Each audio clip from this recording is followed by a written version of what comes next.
Screens Telenetwork, earning the reputation of giving all the right ingredients, uninhibited, in exposing the hard, cold facts about the Watchtower Society. And now, the end is near. Well, hello everyone. My name is Rick Farron, and this is my wife Susan Farron sitting next to me.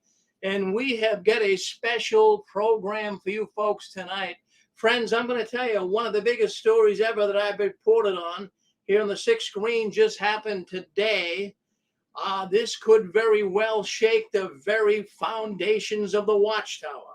And things are becoming very interesting in this organization. I think that most of you people will agree to that. Susan, you find that very fascinating as well, right? I do too. In fact, this is one of the best special programs you've ever done on six screens because and when Ray Franz left, that was the only other time that a governing body member was actually asked to leave.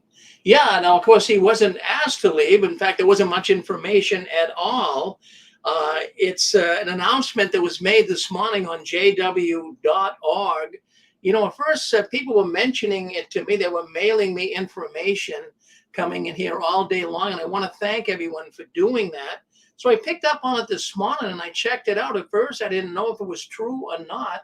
But what happened as the day went on, I realized that I looked up on jw.org, and absolutely it was true. There were many, many people that were writing and doing YouTube videos. So I hopped right on, and yes, the announcement was made on jw.org this morning that Tony Morris, now much wasn't said at all, but it said that Tony Morris is no longer a governing body member. It was very brief. There wasn't anything said why. So don't you think this would actually create speculation?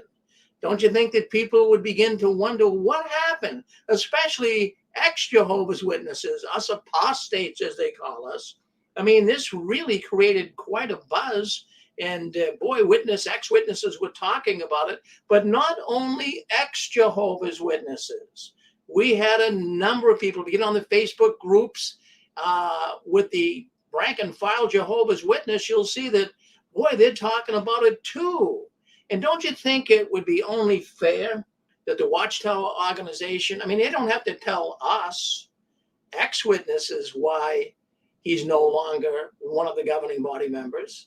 But don't you think it would have been good to at least announce to the Jehovah's Witness, give a little expose, a little narrative, if you would, on why he's no longer one? So what does that do? It creates speculation. That's what it does. So you got people speculating all over the place. Well, why is Tony Morris no longer going to be a governing body member?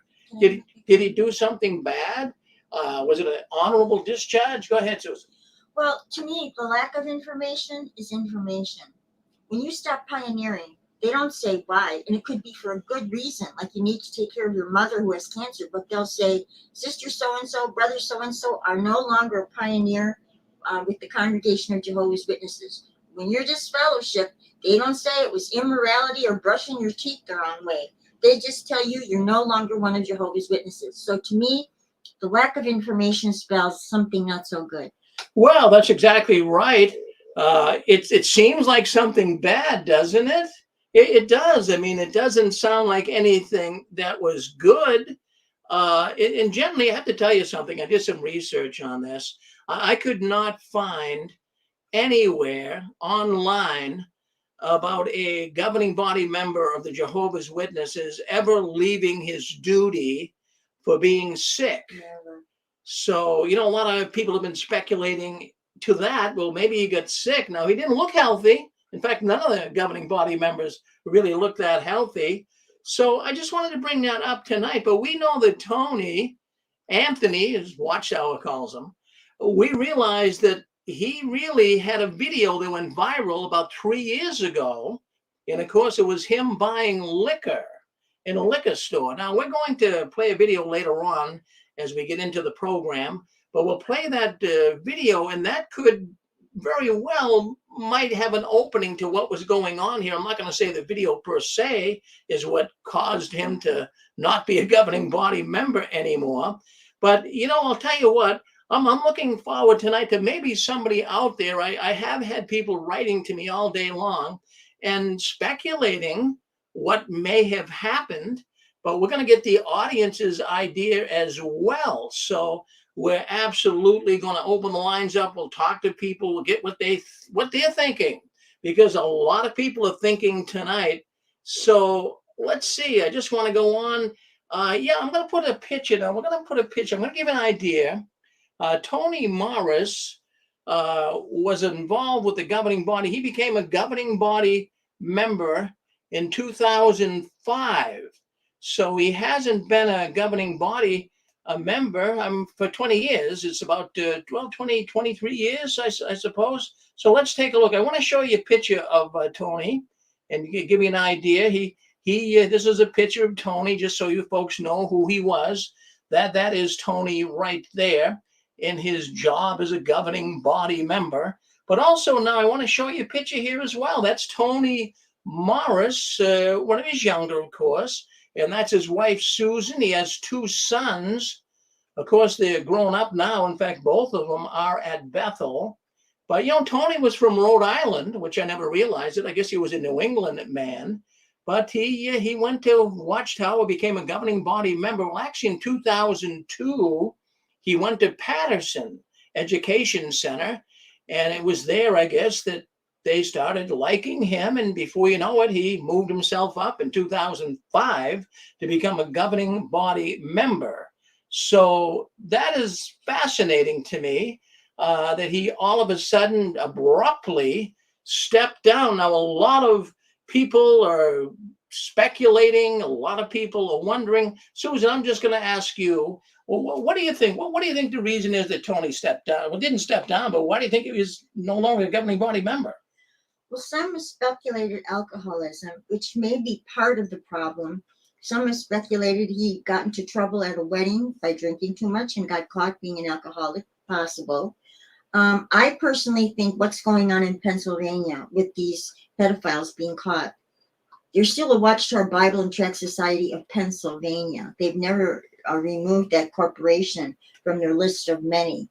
So I'm thinking that through the back door, the governments are going to start coming in and trying to find out what's going on. And in fact, in each congregation of Jehovah's Witnesses in the state of Pennsylvania, and every elder is now, I think Rick will get into this more about the special law that they're passing, that they can't erase. Elders are not permitted by law to erase anything from their computers, or they'll be in violation of this order from the court. So this is a very dangerous thing, and I think it's a very far-reaching thing. And if he perchance knew personally or had been involved personally in one of these cases, then he's in trouble.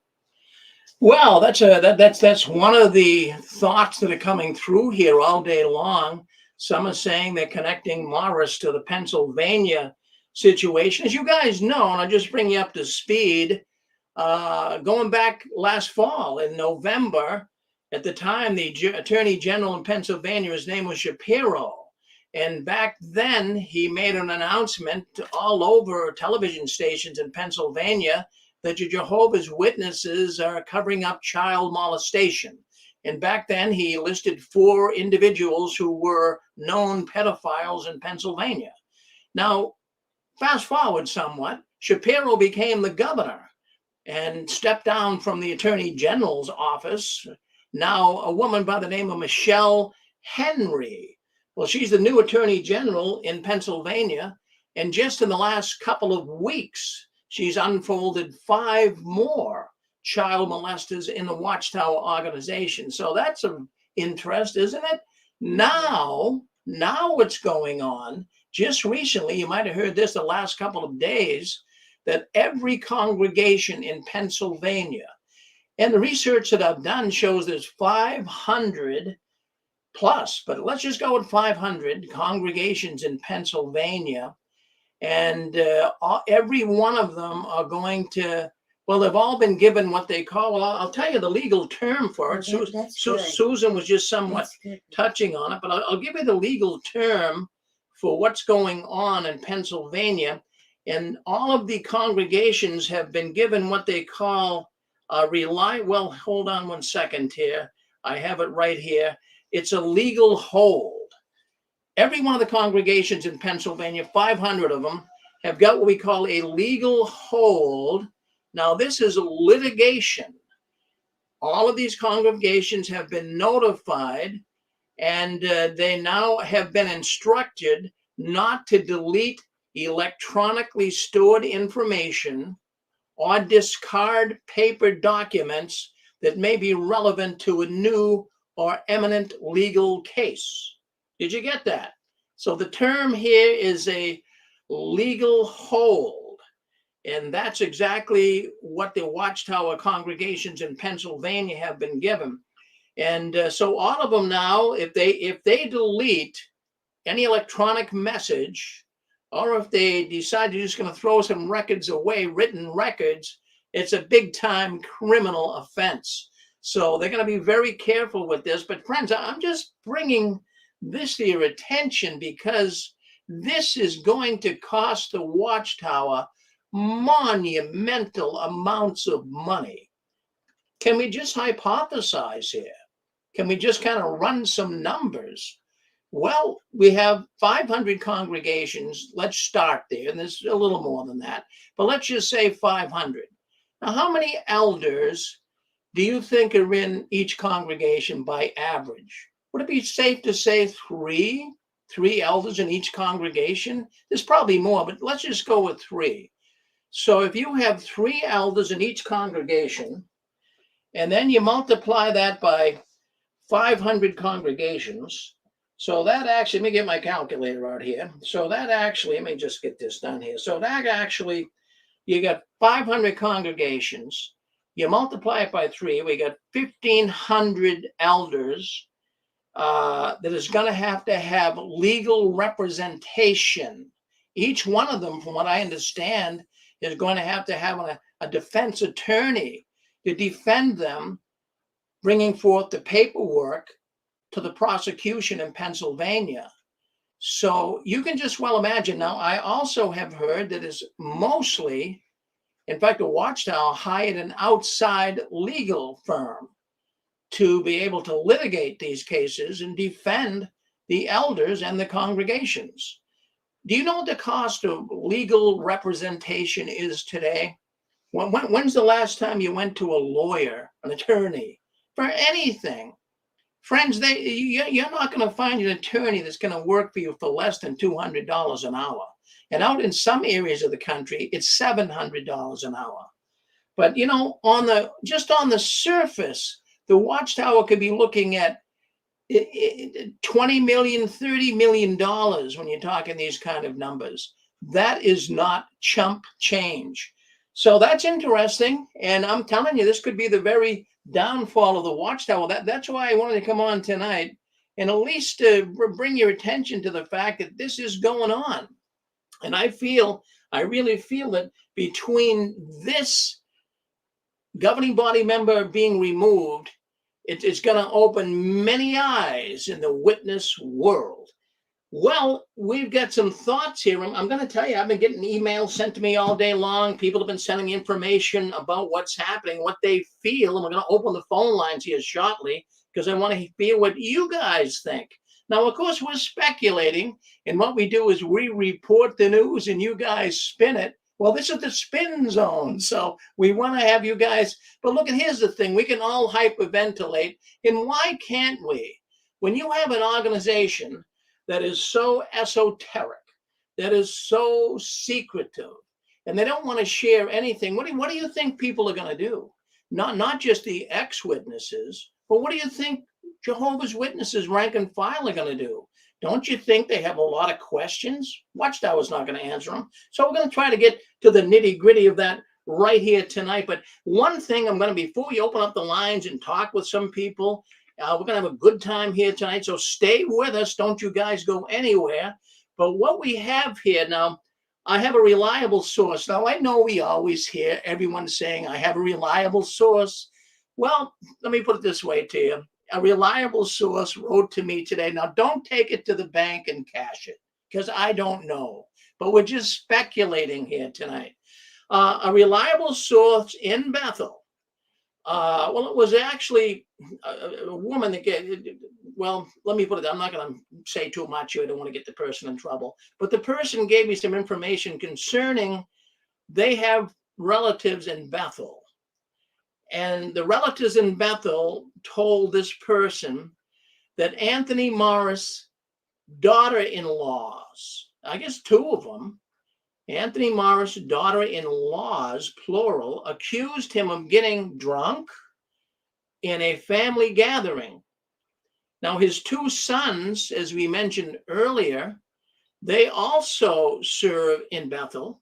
One is even a member of the United States Branch Committee. And now also the information came to me that his two sons are also being investigated by the branch for covering up daddy's addiction.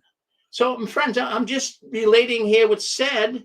I can't tell you exactly what's going on, but Tony's oldest son, from what I'm reading here, may be removed from the branch as well. So this could be an issue. Maybe Tony does have an alcoholic problem.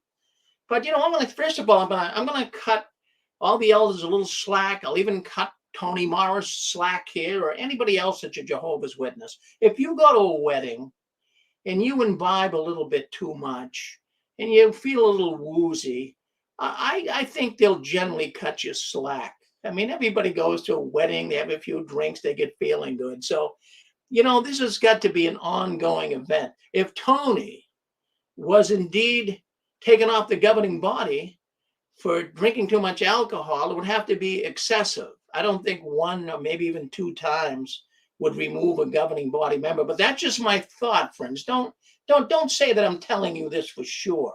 Can I ask you a question? Yeah, go ahead, Susan.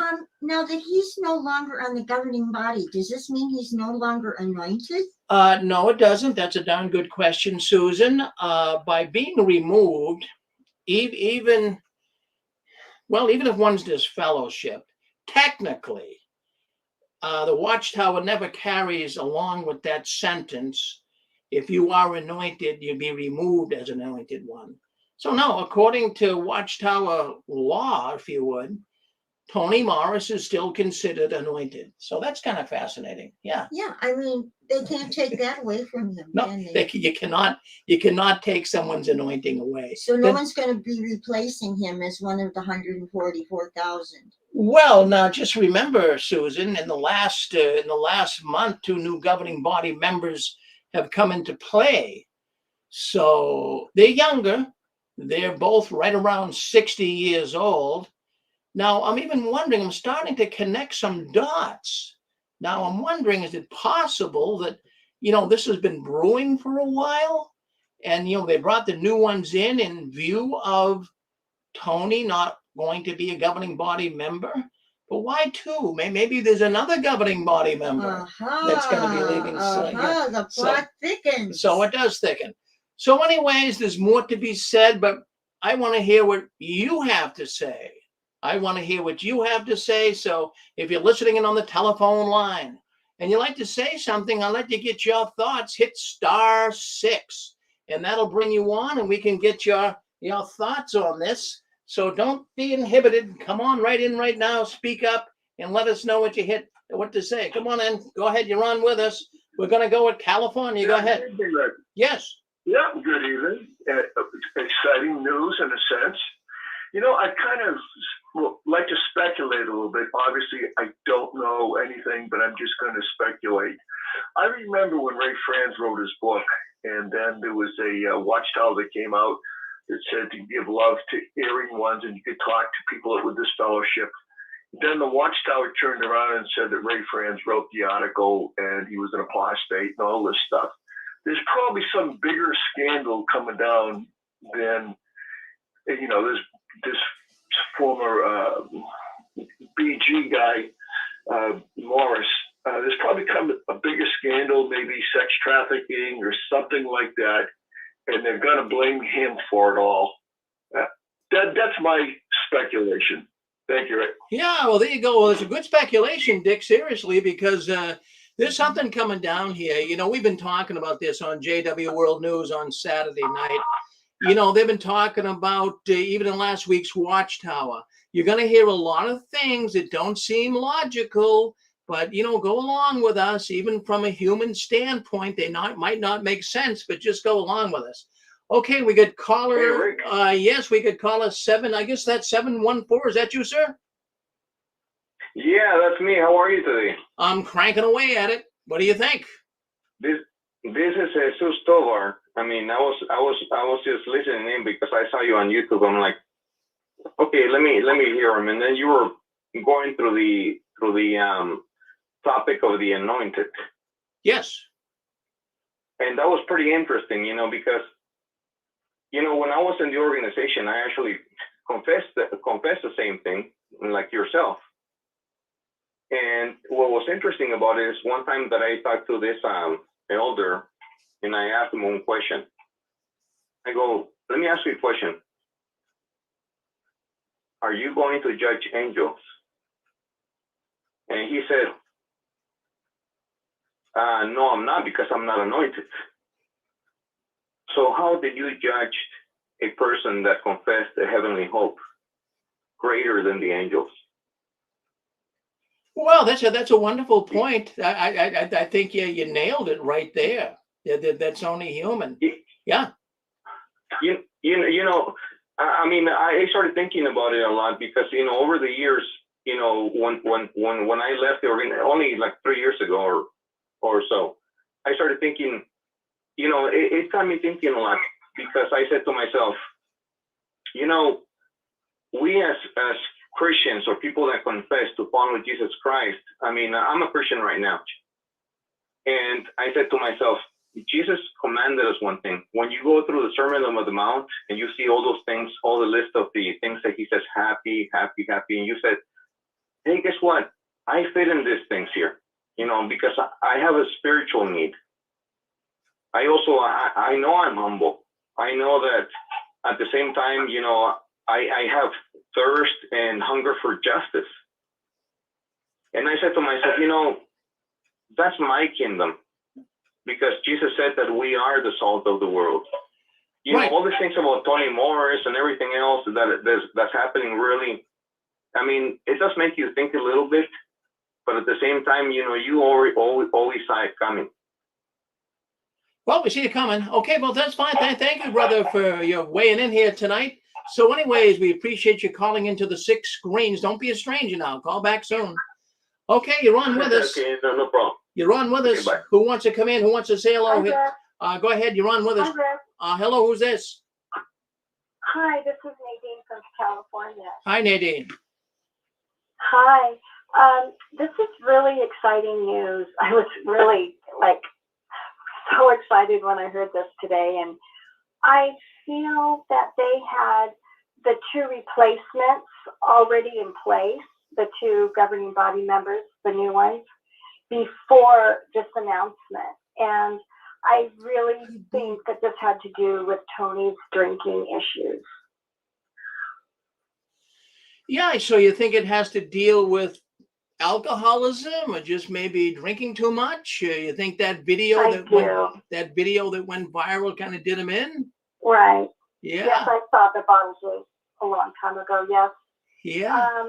I think everything just caught up with him, and there's a lot of things that we just don't know, like what you were talking about, maybe possibly the daughter-in-laws, which that's very interesting. And I think time will just tell to see what happens.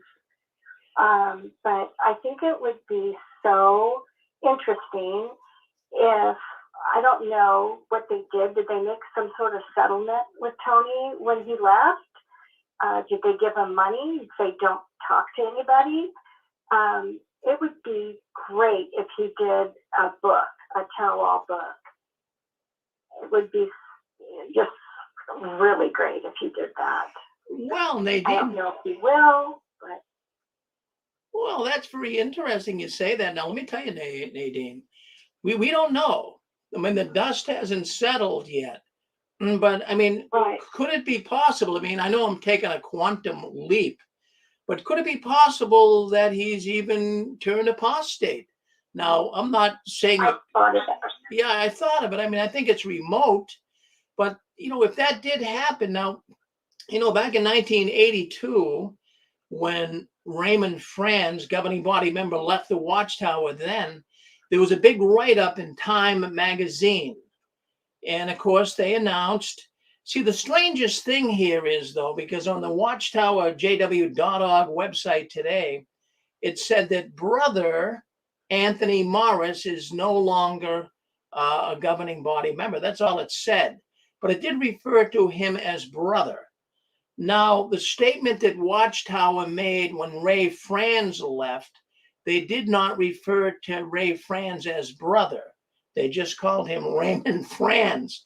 So, that's why I'm thinking it might not be apostasy, but it's fascinating. See, it's got us all speculating. But something? I mean, the Watchtower doesn't have to tell us so-called apostates the reason. But don't you think, Nadine, they should at least tell the rank and file witnesses the reason? Of course, I do. And maybe it's not apostasy right now, but it could turn into that if Tony gets bitter towards the other governing body members who voted him out. So only time can tell, really, and see what happens with his sons also.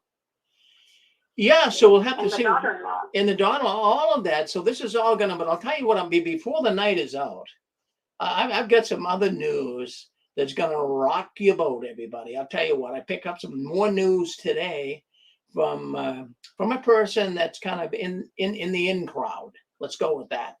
And I get information today from her that's going to rock your boat. So by all means, stay tuned here tonight because you're going to hear more. Okay, thank you, Nadine, for coming in here tonight. We have got area code 626. You're on with us, 26. Go ahead. Yeah, this is Rick in California. Hi, Rick. I think it is probably alcohol related, but I don't think it's because of the Bottlegate video. That was 4 years ago, and it did cause a bit of a stir, as I recall. So if they were really concerned about that, they would have removed him 4 years ago, not now. So if it's alcohol related, it would have been something he did in private. Like maybe he just started acting inappropriately, or he got drunk one too many times. I thought it could have been related to the case in Pennsylvania, but Jeffrey Jackson did testify for the Australia Royal Commission back in 2015, and he was not removed. He's still an active member. So if it's related to child abuse, I would think it's because he actually did something himself, or maybe one of his sons did. And Watchtower Society, if your children are doing something that bad, you could lose privileges. That's true.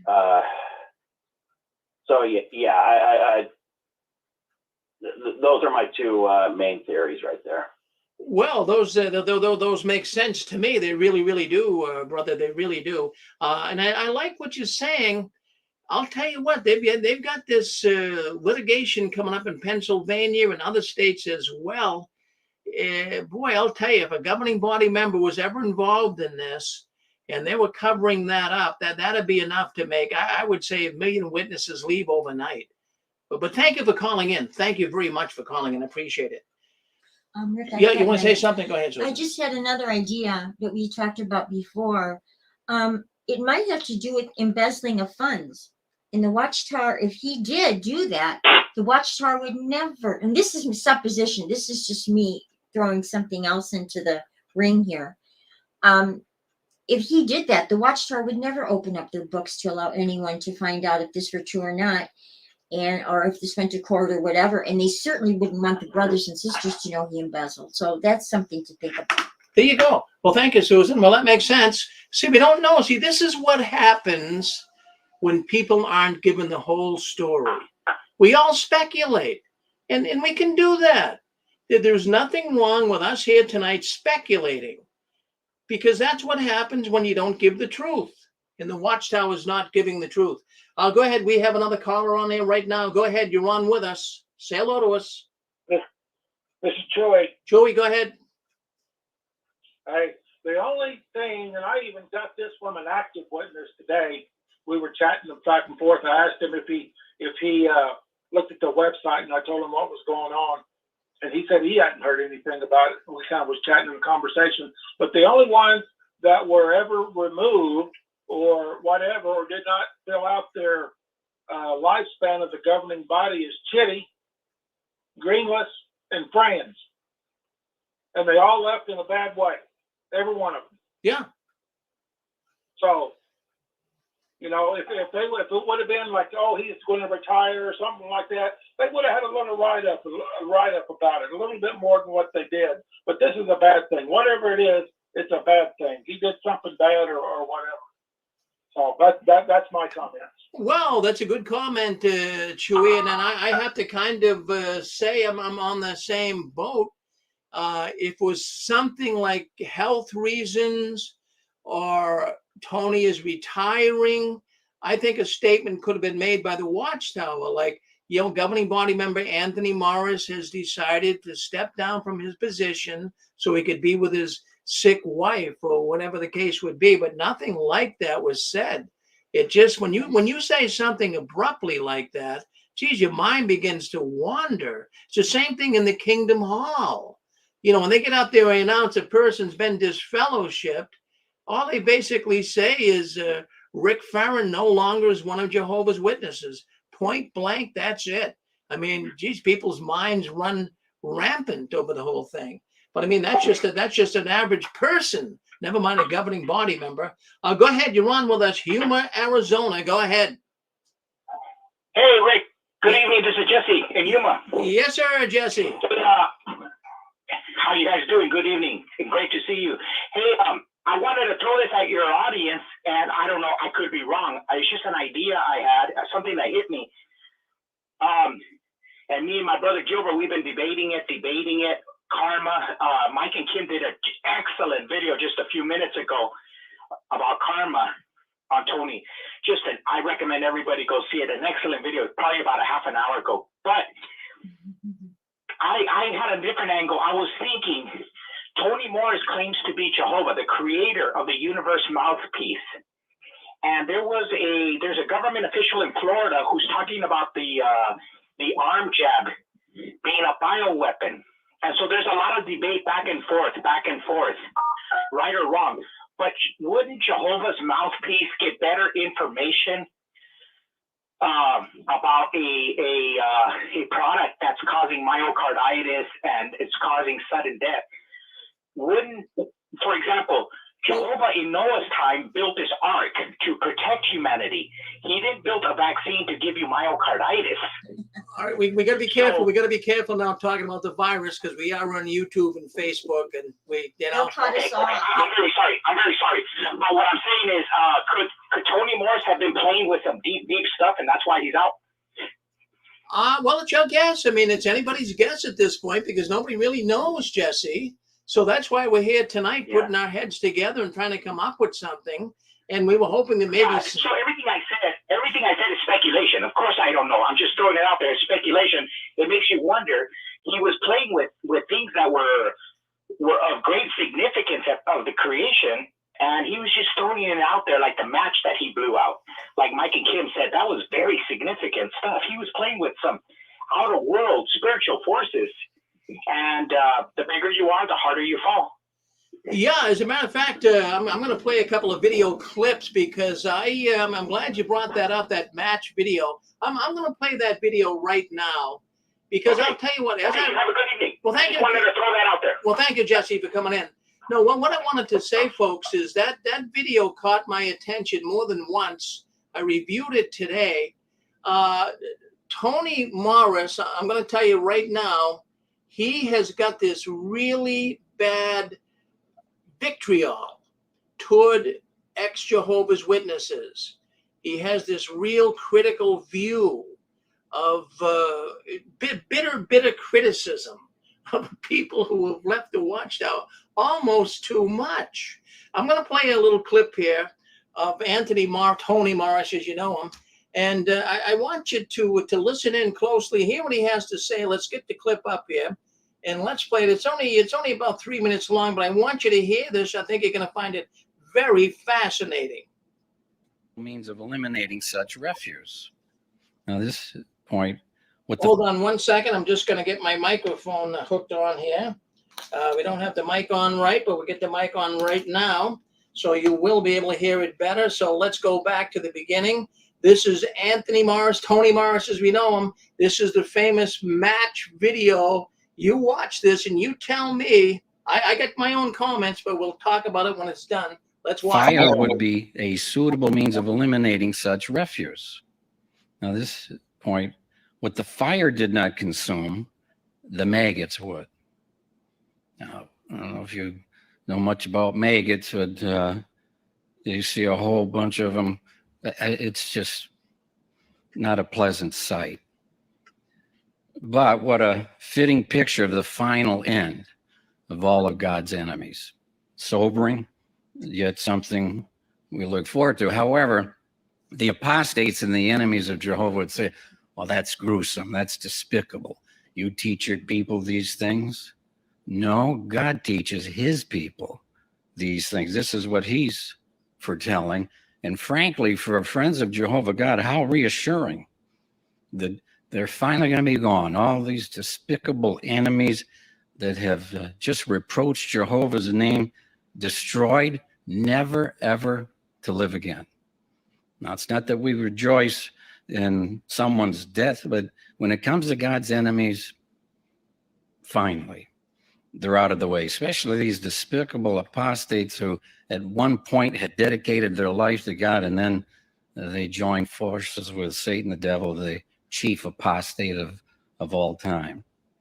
So while we eagerly await Jehovah's bringing his enemies to the end, very sobering point from James chapter 4 that you'll remember. Let's find James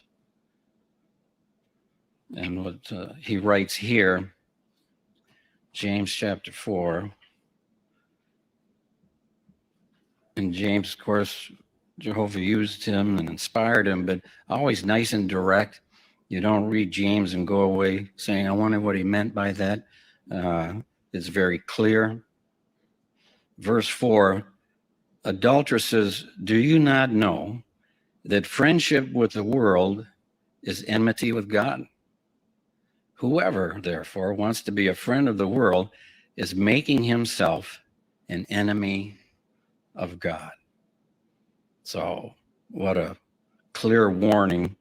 We don't want to have any friendship, whether socially or on social networks, with Jehovah's enemies. We're not friends of the world. We're Jehovah's friends. We're looking at him as our closest and most precious friend, and we never would want Jehovah to view us as an enemy.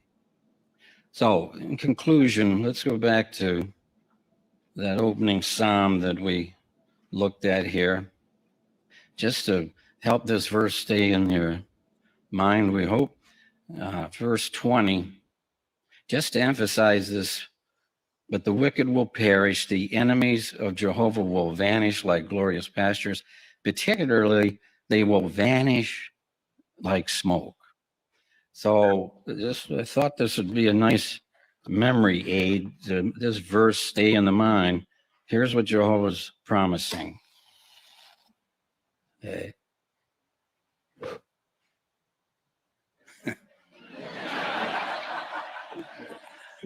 As Jehovah's enemies, they're going to vanish like smoke. Well, I mean, what do you think of that? I mean, vanish like smoke. You got the audience laughing. I don't think it was a laughing matter. I mean, this man has total bitterness, vitriol, hatred toward people who have left the Watchtower. So, you know, I'm just, I wanted to play that video because there's a man that's heartless. There's Rick, a man. Can I give a? Of course, go ahead, Joe. I think the same problem that the witnesses had in Russia is what Tony Morris made sure that the Watchtower organization would be accused of by the government, and of being an extremist organization. The hatred and the violence that he's expressing is not exactly expressing God's love, rather it's expressing hatred and extremism. And I don't think it went over very well in Russia with them being viewed as extremists. And Tony certainly made the organization look like a very extreme force to deal with.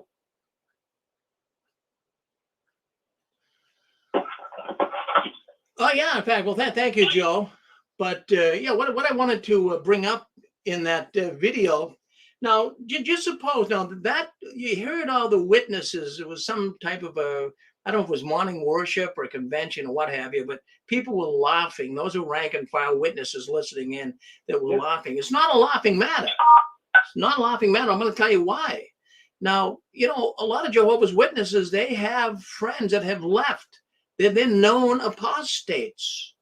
Now, how would you like it if, he's saying they're going to go up like smoke and he's talking about your mother, or he's talking about your son or your daughter or your relative or your friend? I'm telling you what, that video right there, I don't think that video, in fact, I know that video did not do the Jehovah's Witness organization any good. I'm not saying that's what knocked him out, but man, he was reckless with his bitter criticism toward people that leave the Watchtower. Anything you want to say, Susan? I wanted to ask you a question. These talks that like Morris just gave, is that talk supervised? Does he just write anything he wants and gives it, or is it supervised by the governing body or someone else? Well, no. From what I understand, the writing department even writes the talks. Now, they can vacillate a little bit. I think he vacillated a little too much there. That they do have to follow somewhat of a script, but that in my mind was over the top. That was showing. Is that a Christian organization? Is that a man who is a Christian coming on and saying that people that oppose God or basically he tries to make it seem like they oppose God? But what he's saying there is people who oppose the Watchtower, they're going to go up in smoke. I know it. So it's horrible. So anyways, you're on JW World News. This is a special report here tonight. If you have any thoughts or would like to speak up on the telephone line, by all means, go ahead, hit *6. Come on, say hello to us. What do you think? We're getting people's opinions here tonight. You must think something. We have a number of people on here tonight that would love to speak up. So go ahead, you're on with us. Area code 540. Go ahead. I was wondering if maybe that's why they got those new governing body members. Maybe they had a management decision some months back about him.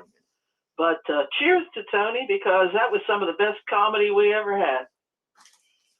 Well, I'll tell you what, it was comedy. As a matter of fact, I'll tell you what, that Tony Morris liquor store, I got that number. That Tony Morris liquor store really kind of, that went viral. That's probably one of the biggest governing body videos ever recorded. That went viral. I know it. Let's make it nice. Yeah. Well, thank you, Pixie. What else do you have to say? What do you think was the problem there? That's pretty much it. But I think maybe that's why they put those two new guys in, because maybe the management knew that they were going to let him go, or that he's retired or something. They have kind of polite ways. They probably say, oh, he's retired or something. But maybe that's why they picked the two new guys. If they could get let out of there, they might be able to help their corporation, because he doesn't look good on camera either. You got that one right. No, all of them. Do any of them look healthy? No, they don't. Look at Hurd. He looks like he's going to die any day. And Loesch, he doesn't look that good. None of them do. None of them do. Loesch has got great hair. To give Loesch credit, he's got great hair. Oh yeah, you guys are looking fantastic on my TV this evening. You look like you're ready to get an Emmy award. You're both looking great. That's a great scoop tonight. So I'm going to listen to see what everybody else says and watch you on my TV. Well, thank you, Pixie. Hi, Rick. Yes, go ahead. Hi, Rick. This is Louie again. I got one other comment I forgot about. Oh, I was watching Cedar's take on this, or Lord Evans' take on this earlier today, and he said, he brought up a good point. And Pixie brought it up here too. They appointed those two new elders, or those two new governing body members, and he went back to Ray Francis' book, and Tony Morris might have been on the chopping block before this. They appointed two new governing body members. That way, they could get a 2/3 majority. Vote him out. Yeah, no, I have heard that too. Now that's a possibility too. Either that, I mean, you could go with that theory, or you could go that they knew they were going to be getting rid of him, and maybe someone else as well in the near future. So they got two new in the bullpen. Hey, thank you. The other thing I will put up this. The only other thing is, when you think about, they all make. Chewy, come closer to your phone, Chewy. We can't hear you. Okay. They all the members of the governing body make asinine comments, make asinine jerks out of themselves on broadcasting. But Lett and Morris are the ones that do it the most. Yes, I agree. There we go. So all right. We'll see what happens with Mr. Stephen Lett. Well, always good to hear from Chewy. Chewy, you're a smart guy. Don't you ever change. Okay, we have got area code. Yeah, go ahead. You're on with us. Yes, this is Zachary. Oh, somebody else. Go ahead, Zach. Go ahead, then we'll go with the other fella. Oh, okay. About this, the last time this happened, that they made this kind of an announcement, it was like in the mid-'80s when Leo Greenleaf was left or was removed from the governing body. And that announcement was made to the Bethel family at morning worship on a Monday morning. And Brother Fred Franz was presiding over the breakfast. And he came on with the announcement and he said, it is my responsibility as the chairman of the governing body to let you know that Leo Greenleaf is no longer a member of the governing body. And then he said something like, he left Bethel on Friday. So it could have layers to it. He's no longer a governing body. Is he still a member of the Bethel family? I remember after Leo Greenleaf was gone, always asking what happened to him, where is he now? And I thought that he was pioneering somewhere in the South after he left Bethel. It could be serious enough that, judicial committee stuff going on. There's just different levels that it could be at. So you can just wait and hear. Now, about I for the first time saw the video of him in the liquor store, and I just have to comment. I know everybody calls him Tight Pants Tony, but I could not believe that he wore a trench coat buttoned up, and it was a tight trench coat. I couldn't believe he had the bad taste to be dressed the way he was in public. Well, I mean, let's face it. Well, that liquor store, I'm going to play that clip before we leave here tonight so people can see the clip if they never saw it of Tony buying liquor in New York liquor store. But, well, the thing was, though, that liquor store, from what I understand, was 50 miles away from Warwick. So, he drove a distance. He didn't want to be seen, but the person in the liquor store evidently was an ex-witness and recognized him and did the video. So I'm going to play a clip later on of that before we leave here tonight so you guys can all see it and bring back things. Now, Zach, one other question before I cut you loose. Now, you mentioned you mentioned Greenlees. Were you there at Bethel when that happened? Yeah, that was like in the mid-'80s. I was at breakfast when Brother Franz made that announcement. Now, just if you could, if you can recollect what that announcement was, did they say? Well, did they announce it in such a way? Did they refer to him as Brother Greenlees, if you can remember that? Or how did they say it? Do you remember? I don't remember. Because remember, this was Fred Franz speaking, and it wasn't as produced as it must have been on JW, on your media. a thing. He was just talking to the Bethel family, and there was nothing that made us think that he was disfellowshipped or anything like that. None of us thought he was disfellowshipped. But you just wondered, why did this happen? What's going on? And where is he going to go? And will he still be pioneering? Is he in that kind of judicial committee type trouble? You just wondered about it. Then the rumors, you start to hear the rumors, and it comes back that he was pioneering somewhere in the South. Well, there you go. Well, thank you very much, Zach. That adds a lot of credence to what's being said here tonight. Thank you very much. Listen, come on back on, you guys. We had some other callers coming in. Hello? So go ahead. You're on with us. Go ahead, sir. Hi, my name's Tom. I was disfellowshipped 3 weeks ago. I woke up about a month ago, and my heart's racing actually calling in right now. Feels really crazy. This whole thing looks like, to me, it just seems like they hired better lawyers and they're making a smart business move. He's a loose cannon, it seems like, and they're just trying to clean up and just make it a little cleaner, because I don't know, the way I look at things now with my family in there, I hope they get out one day. I hope they see this and are alarmed by it. It just seems like they're trying to get a little smoother and trying to adapt to the times, because obviously they need to clean things up if they're going to keep everyone. That's astute. Well, Tom, that's a very good. I like what you're saying there. I like what you're saying. You have family, and most people listening to the program do. My wife here as well. And I keep saying to everybody, if you're listening to the program, friends, I'm not looking through rose-colored glasses either. But I'm going to tell you something.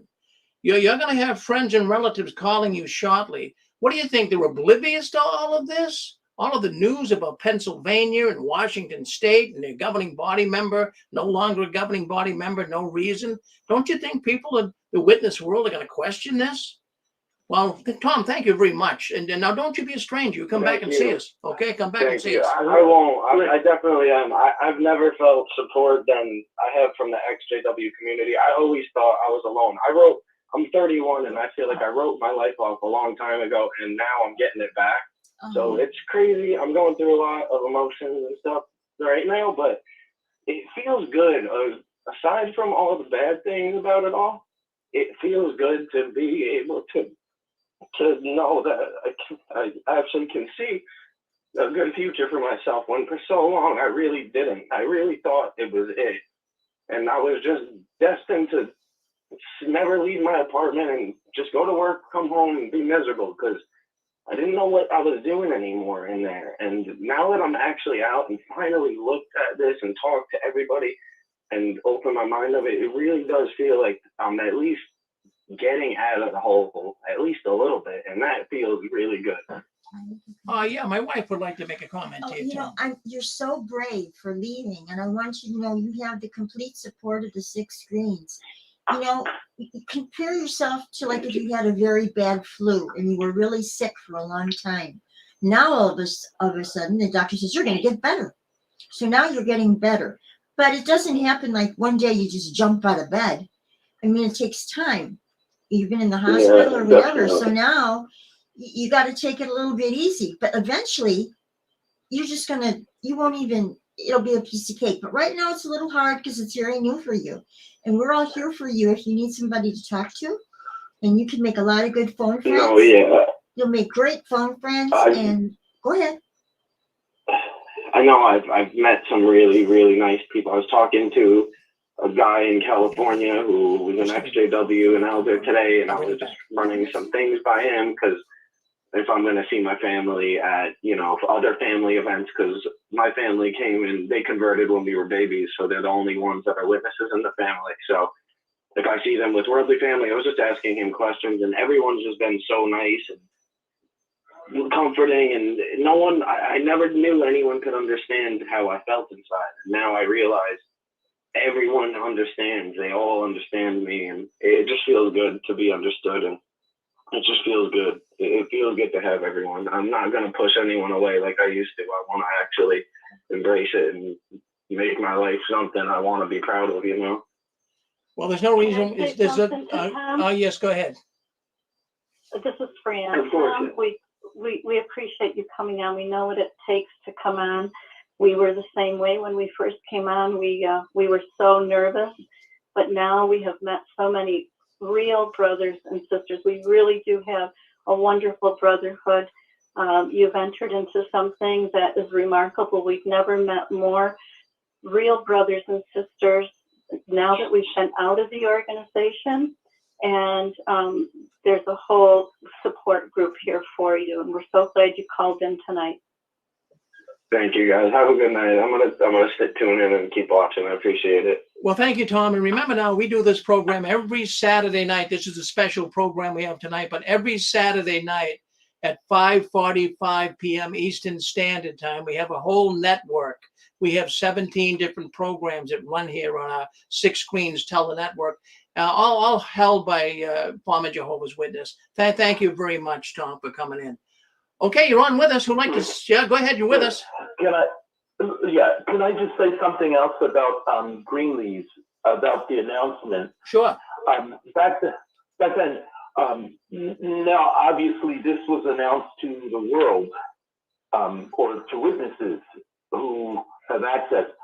Back then, they never did make a positive announcement to the witnesses as a whole. What they did was, in the Kingdom Ministry, I believe it was, they said currently there are 12 members of the governing body, and then they named each member of the governing body in the Kingdom Ministry. And of course, Leo Greenlee's name was not among them anymore. Well, there you go. Well, thank you, Zach. Hey, Zach, before you go, there's a guy on here that said that Greenlee's left in the 70s, not the 80s. There's a guy, if you're watching on YouTube, so I believe more than, so, you know, that's not correct. He was a member of the governing body. Leo Greenlee's was a member of the governing body, and he, Brother Fred France announced that he was no longer a member back in the mid-'80s. That brother may be thinking about Brother Chitty or someone else who preceded Leo Greenlee's. Yeah, I just wanted you to clarify. Yeah, that's so definite. There's no question in my mind that Leo Greenlee's was there in the 80s. Well, Shirley, we have Shirley on. Shirley, what's your thoughts on this? What do you think about Tony Morris? Why do you? I was just wondering, like, since Zach brought up the Greenlee's thing, now, if my memory's serving correctly, the reason why he was removed, do you think that is the reason for this? Because we never heard that rumor before. Well, I mean, there's a lot of people on here tonight. I mean, my mind even wandered in that direction. We had a man on a little earlier.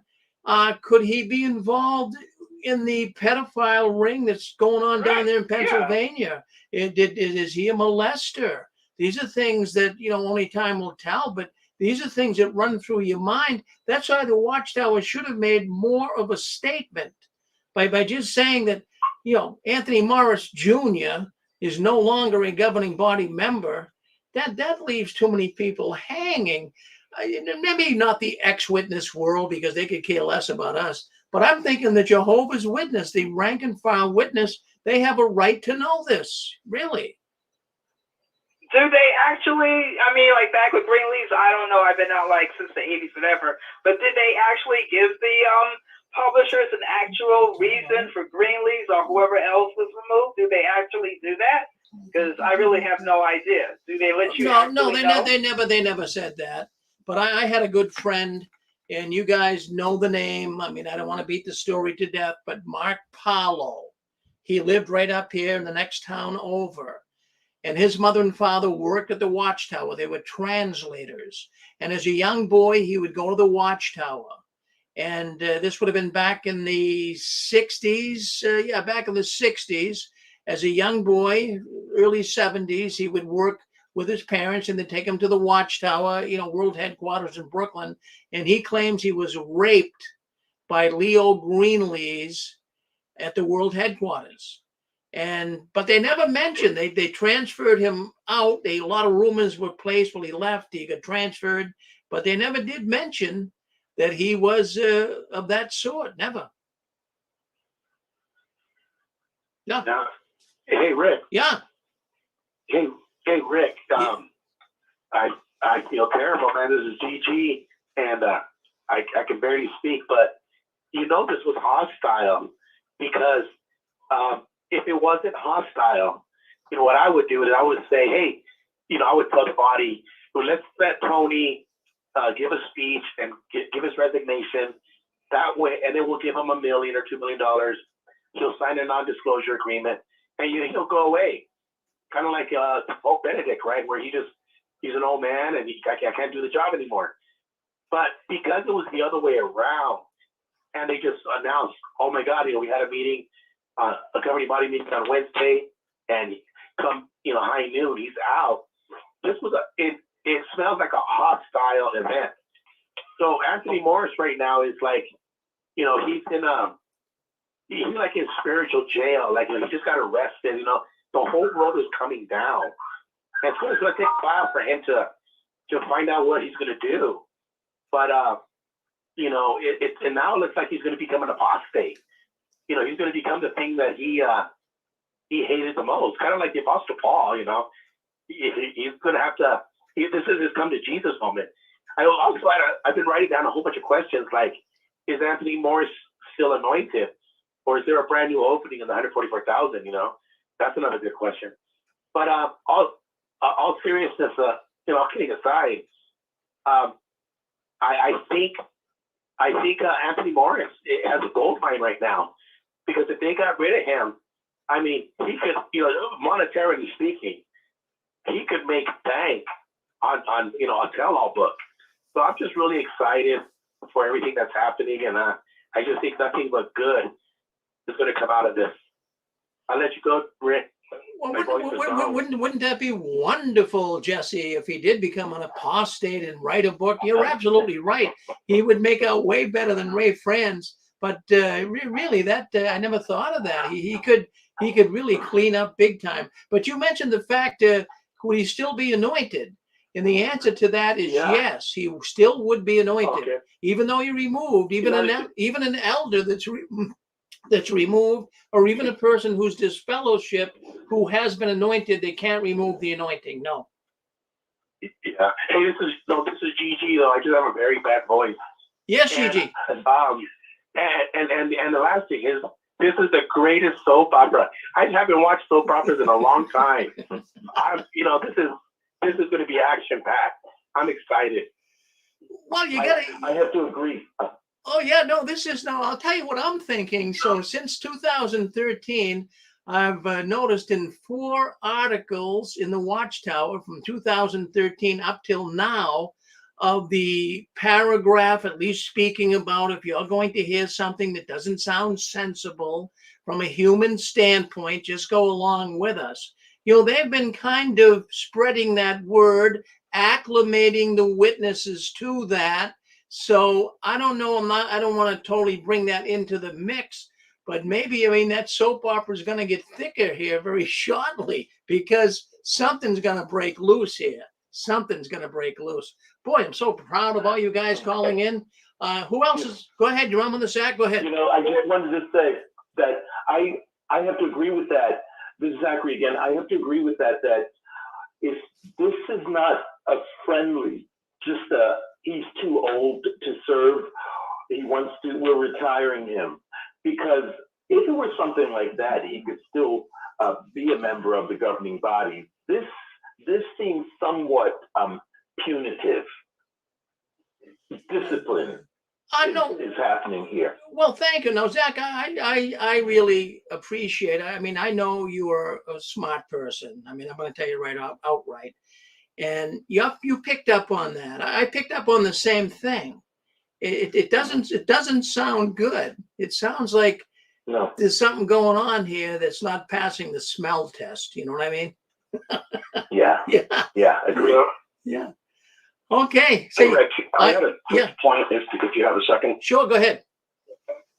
It's Eric from Rhode Island, living in Tennessee. But when I was in Rhode Island, we had a guy, right? This guy was an elder, and he was close to my family, and he was close to me. My dad was never really there for me, and he kind of picked up some of the things. But this guy, he was a town drunk. And he was a good drunk, like happy drunk. You never heard anybody functioning drunk, but he's a drunk. And they eventually, instead of disfellowshipping him, they removed him as an elder. They asked him, they said, if you want to continue being an elder, you got to quit drinking. And he goes, I'm not going to quit drinking. And they go, all right, well, you'll just be a publisher. And that's what happened. I think that's what happened with Anthony Morris. I think the drinking caught up with him, and there's nothing they can do. They can't hide it anymore. I think bringing in the other crew of people too, they probably had a vote. We voted them out. That's just my thinking of the situation. And we couldn't feel more proud to have this man off the throne, because this guy telling us that in 3 weeks, if you don't go out and service, you got blood on your hands. That's what Anthony Morris said. If you don't go out and service for 3 weeks, you got blood on your hands. You're gonna die. You're gonna lose your life. That's what he said. And then now this guy is gone. Anyways, I digress. Well, he, as I said earlier, he had this hatred, this bitter criticism toward people that have left the Watchtower. Okay, you run with us. Go ahead, sir. Yeah, Hold on, Dick. I think do we have a lady on there? Do we have a sister? Go ahead. Can you hear me, Rick?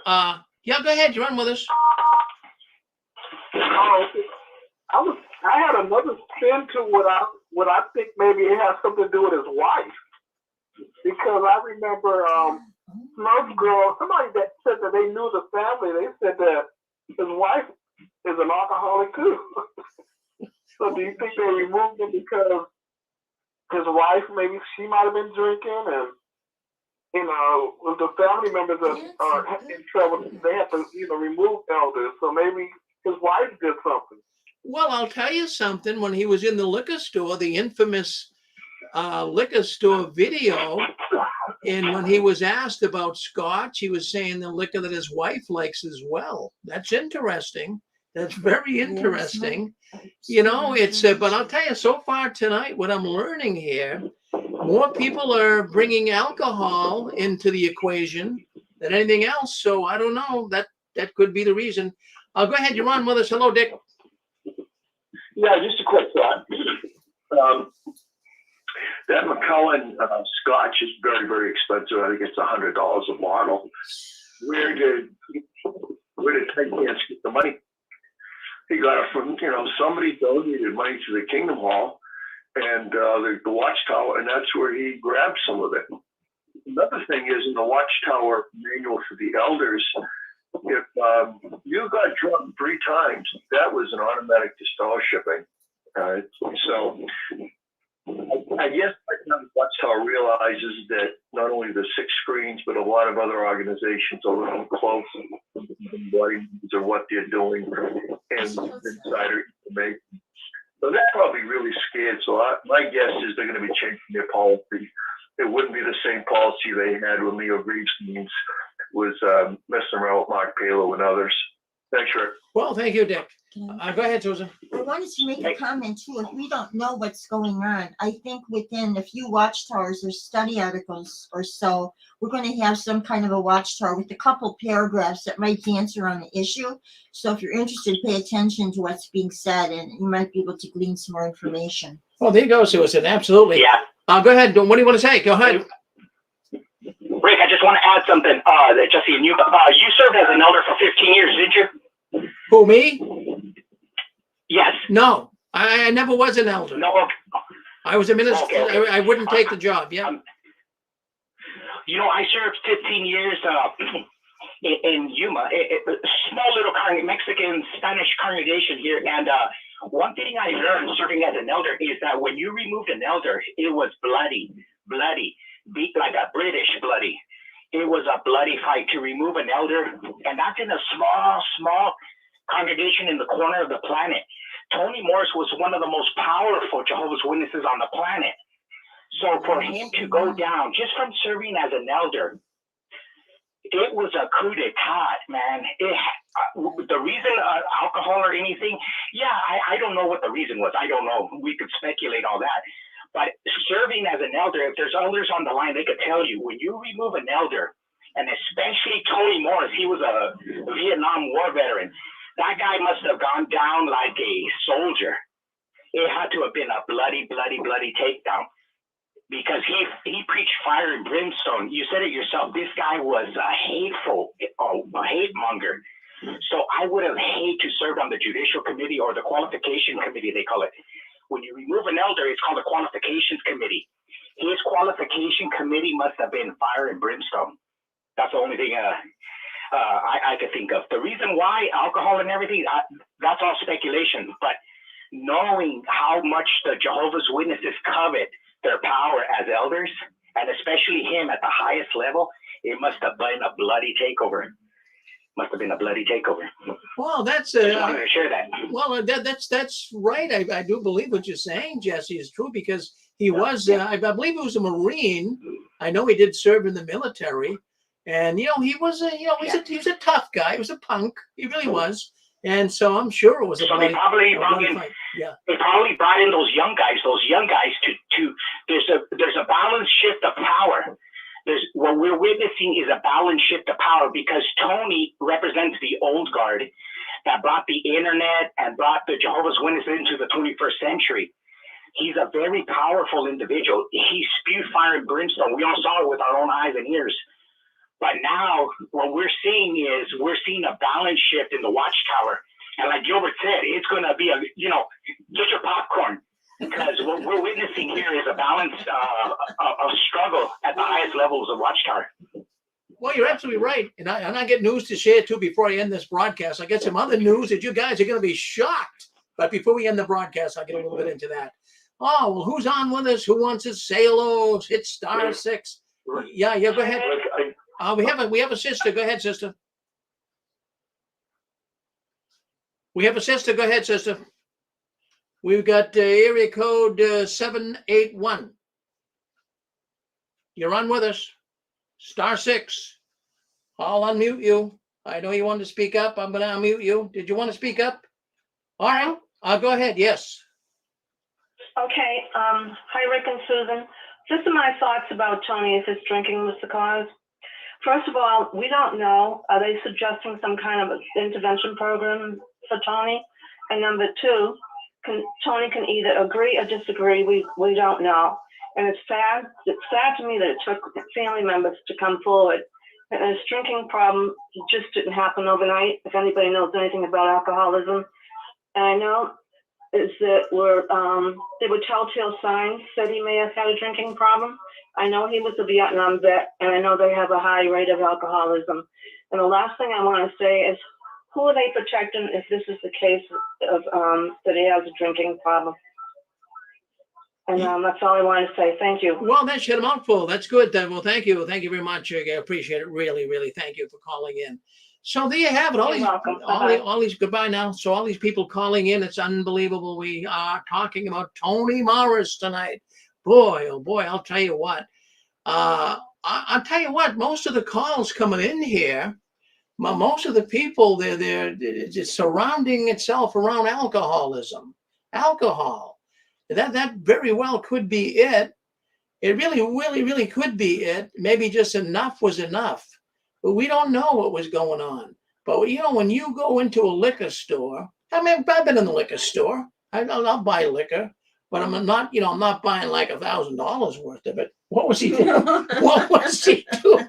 What was he doing with $1,000? But, at first when I saw that video, I thought, I thought maybe he's taking it back to the governing body, but maybe he was just buying it for him and his wife. I don't know at this point. Now we can go back and pick up crumbs on the trail, so to speak. But that was very suspicious.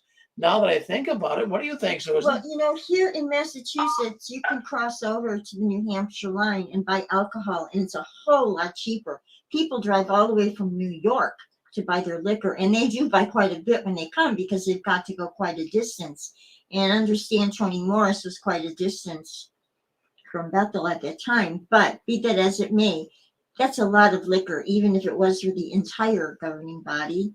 And it was a very expensive liquor. And me personally, if I was using other people's money to buy alcohol, I don't think I I would make my money go a little farther. Well, and buy the you'd best. buy cheap alcohol. Well, not Susan. cheap, but I wouldn't buy. well, I wouldn't buy $1,000 a bottle. No, but let's stop and think about this.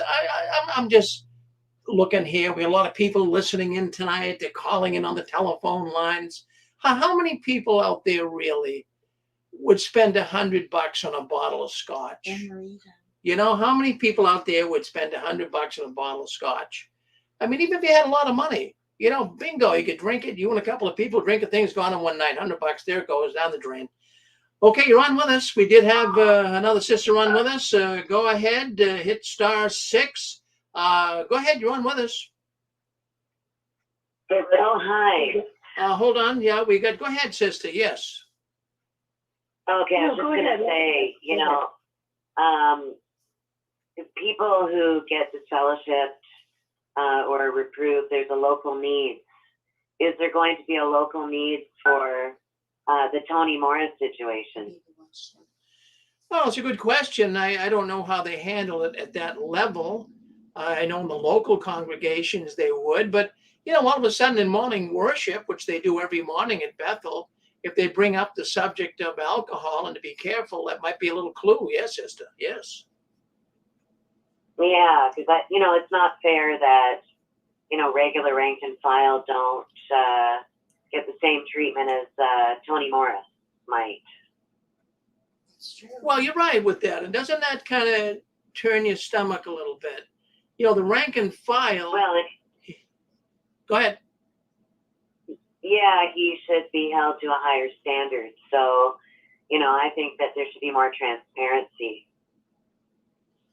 Well, I would agree with you 100%. Well, thank you. It's not, now, seriously, this is the first time you called in, is it? No, I called in about a month ago. I'm fourth generation.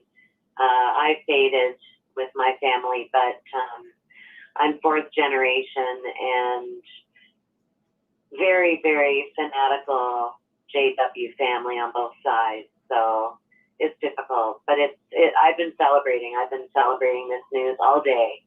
Oh, good for you. In fact, we've been doing the happy dance ourselves. I took my wife out to dinner tonight. Everything was wonderful. Oh, he did. We were so happy. Yeah.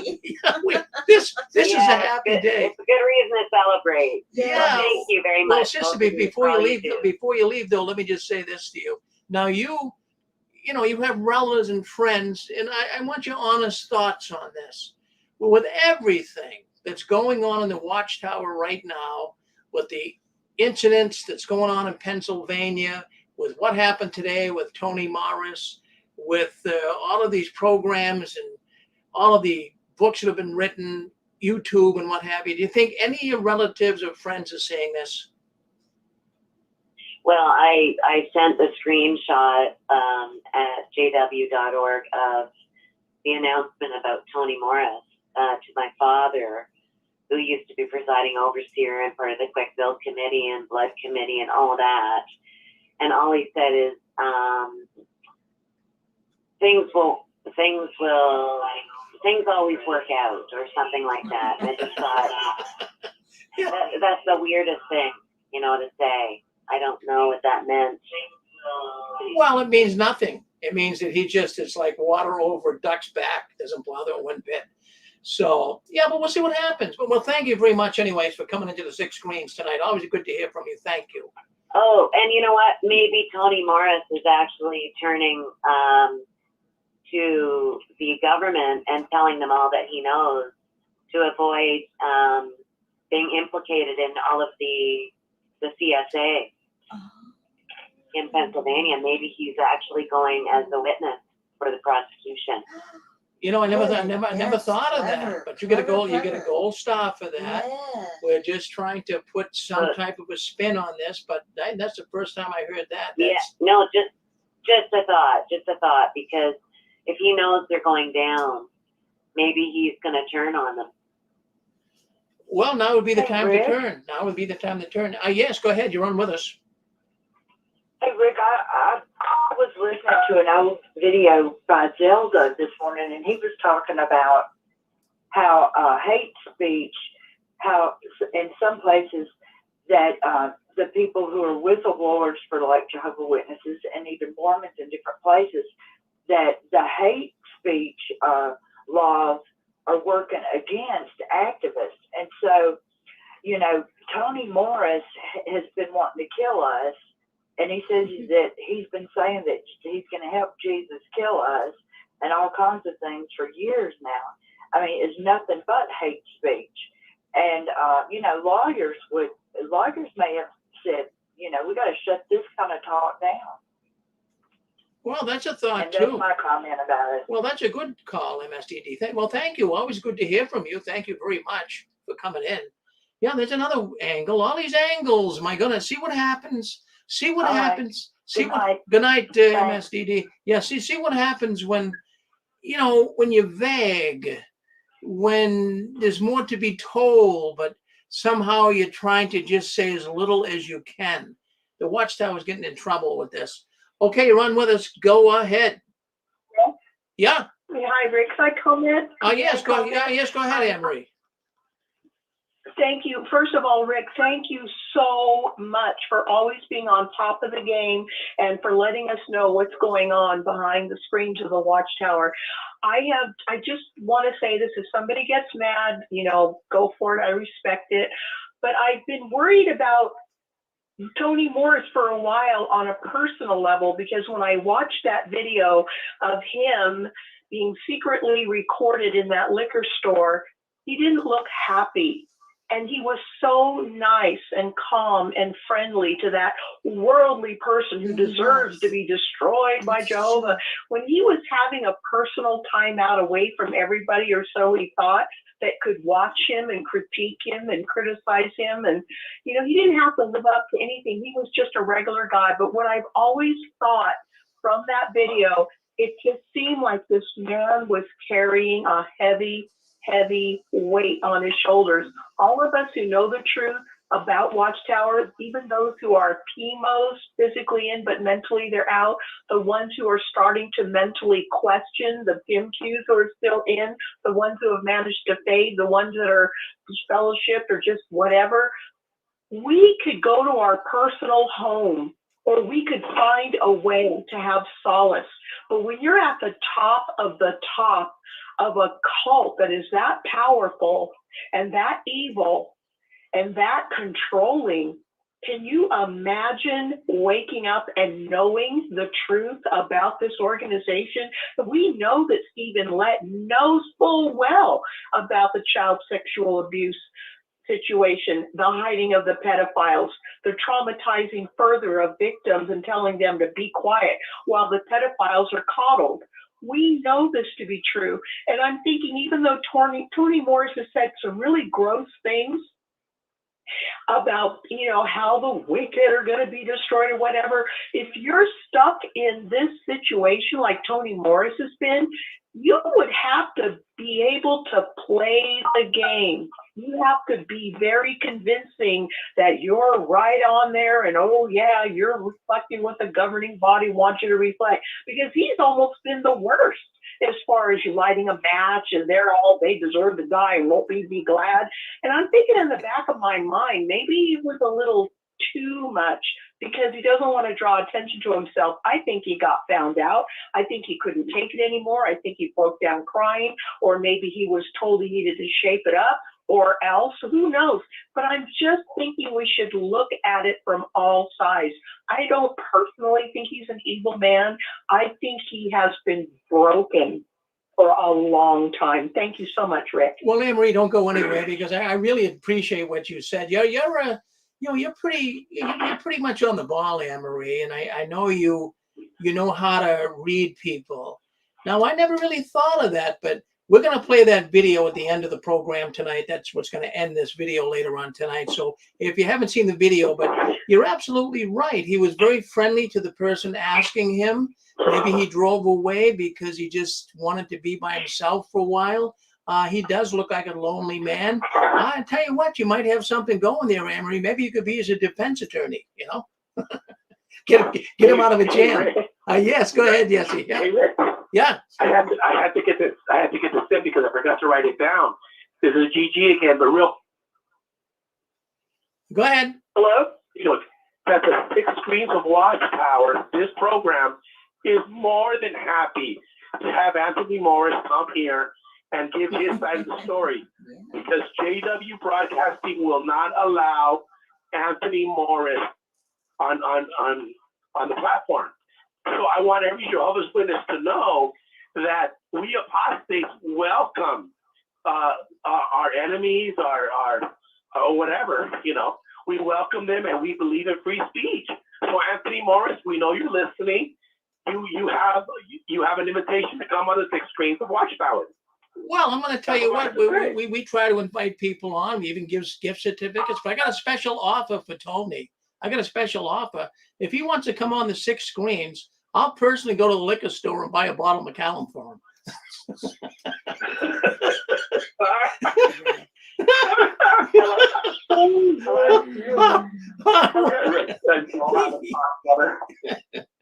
Well, I know Susan's upset with me. I'll just get him a Dunkin' Donuts gift certificate. Couple of coffees, a couple of donuts, that'll be fine. Go ahead, you're on with us. Hey, Rick. Yeah. Yeah, that says a lot about 6 screens. That we would have, Tight Pants come on and tell why he stepped down or was forced out or whatever. What I'd like to know is, where is he now? Is he in some congregation in New York? Or speaking of witness, I think he's in the witness protection group. I think he's probably being protected. I think there might be something coming down with sex trafficking if the Watchtower is involved in. At least Johnny the Bethelite certainly indicated that was the case. Of course, Johnny the Bethelite, who knows where he is? He disappeared, and well, I think Johnny the Bethelite's dead. But anyway, I would really like to know where Mr. Tony Morris is right now. Is he in a different congregation? Is he still serving? What's the story? Is he in some drunk tank somewhere? Thanks, Rick. Well, thank you. Yes, thank you, Dick. Go ahead, sir. Hello? Yes, go ahead. Yes, my name's Puri, and I don't know if anyone realizes this. Hello? You're on with us. Go ahead. But, okay, when Tony Morris did buy the liquor, that was an Easter Sunday morning, because I told my mother about this, and we come from the Millerites, went that far back, and I'm 65 now. I don't go to the Kingdom Hall or anything anymore. But also, when he did the match thing and blew that out, that was a pagan spell. And I don't know if you guys watched Kim and Mikey, but 2 years ago, she said, do you know what she did? Maybe you don't, maybe you do.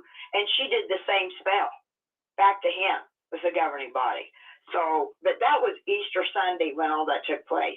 And thank you for listening to me, sir. Well, we thank you for coming on, sis. And can we get your name?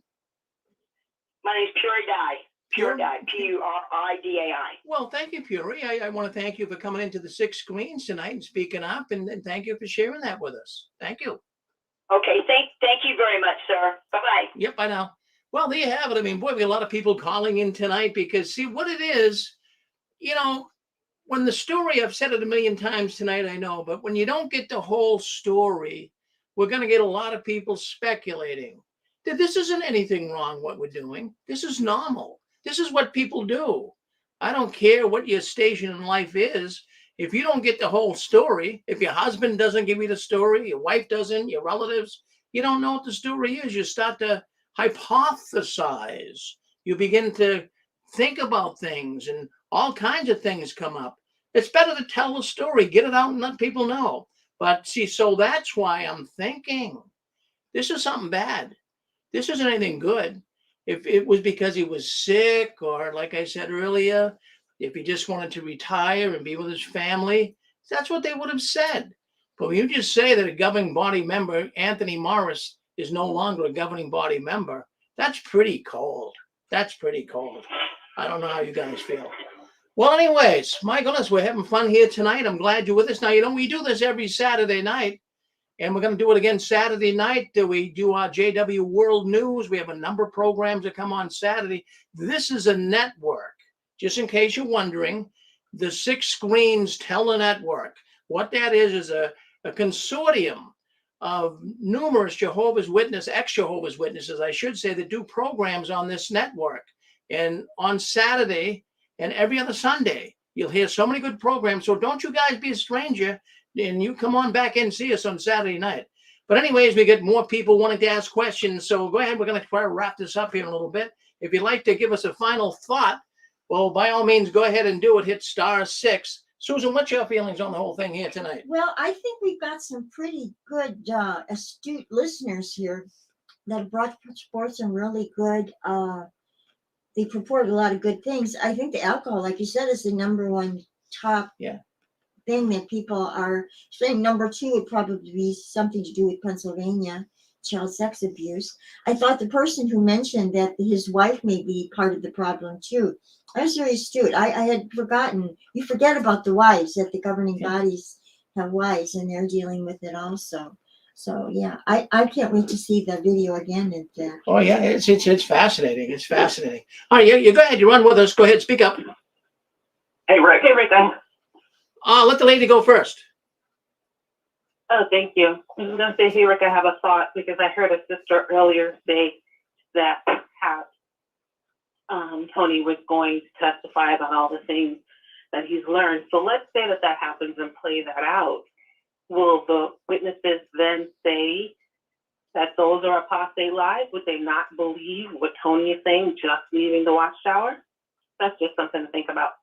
Well, it's a lot to think about. My goodness, it's a lot to think about. Boy, oh boy. Well, appreciate you giving us your thoughts on it. It's amazing how many, this really was a big news story. This was big time today. My phone was ringing off the hook. Emails coming in. I want to thank everyone too, by the way, that alerted me today to this news. I want to thank, I got the first news from Christine, as a matter of fact, early this morning. I couldn't believe it. I thought she might have picked up something that wasn't true from somebody, but I checked it out right on jw.org, and there it was. They announced it this morning. Evidently, at worship, they do family worship, morning worship, they call it. So they do that every morning, and I think that's where it was announced. But it must be a shocker to people that knew Tony, and I'm sure their heads are spinning tonight. Well, anyways, but I want to share some other thoughts with you before we move on here and close our program out. I want to tell you some other information that I came across today, because people, this is like a news clearinghouse here at the 6 Screens. All day long, we're getting news coming in about Jehovah's Witnesses. But some information came in today that really is fascinating to me. We reported here a couple of weeks ago about a building on Long Island in New York. Probably, I forget how many miles it was from New York City, but it was pretty close proximity. But here's what happened is they bought this old, well, it wasn't really an old building, but it was a Geico building, Geico insurance building. And the Watchtower was able to pick it up for really a good price. I believe they paid $27 million for it. It was worth over $45 million, but they managed to put together a really good deal. And they bought that building for some reason that no one ever said. See, now again, people were speculating and wondering, because the Watchtower never really tells you what they're doing, right? Not that they have to, but sometimes just to let the people be aware so they don't start speculating. So there's been all kinds of speculation, but I heard there's going to be Assembly Hall, and that perhaps is going to be part of it, but it's even kind of big for an Assembly Hall. It's huge. So anyways, news came in here today that they're scrapping. Now, don't take this to the bank and cash it either, but it makes sense to me. It really does. That it looks like they may be scrapping the mega movie studio up in Ramapo. I'm going to be on the phone tomorrow to the building department in Ramapo to check this. Well, the person gave me this information today, so I'm going to check it tomorrow, and I'll let you know Saturday night. But from what the person told me today, they're not going to go forward with it because of all the litigation and all of the problems the Watchtower is encountering right now. So they bought that building in lieu. Rather than go forward with the mega studio, they're just going to buy that building and settle for that. So I'm going to know for sure for Saturday night whether this is true or not, so I'll be able to report to you. But I found that very, very fascinating, because I'm going to tell you, folks, and I've been saying here right along for the last year, if the Watchtower doesn't get this mega movie studio built and up and running, they're done. This is their last stance. They have nowhere to go. The recruiting work with the carts and going door to door, that's doing zero. They got to have this whole new digital way of putting their message out. And if they don't get this studio done, that's it. As go ahead. I wanted to add too that where Warwick is right now, it's out in the middle of nowhere. Poor internet service, poor every kind of service. There's no hotels, there's no airport except in New York City. You have to fly into New York City and drive 2 or more, what is it, 2 hours? Yeah. 2 hours. So I think the Watchtower is finding that they kind of made a stupid mistake by moving way up there. And it's been purported that the reason they like this building on Long Island? On Long Island, because it's closer to New York City and closer to all the services they need. Because even though they're in Warwick, they had to maintain a little bit of property in Brooklyn where all their computers, their mainframes Main are. servers and what The have you. main servers are, because they can't move them up to Warwick. There's no service to be able to handle all that. So I guess they don't like being very far from where all those CSA files are. Yeah. Well, there you go, Susan. Very good comment. Okay, we do have some other people who want to come on. Go ahead. You're on with us. Go ahead. We've got. Hello, Mr. Parent. Yes, that's me. Hi, good evening. This is JP from California. Yes, JP. Hi, good evening to you and your wife. Thank you. I was just thinking a couple things today, and there was 2 things that I heard that people didn't mention, but one is that we know is that it's obviously probably not a health issue, because a few years ago they changed what the faithful and discreet slave was. It's no longer the 144,000. It's just the governing body. So it's always been a life appointment. Even ever since Russell, they considered him the faithful slave, and he died on that train. And all the other ones since then, even like Franz, Carl Klein, even if they were blind or had dementia, they were still members. So that obviously shows that it was probably something that wasn't good. And then another thing I was thinking was that they could always change the word in the announcement, brother.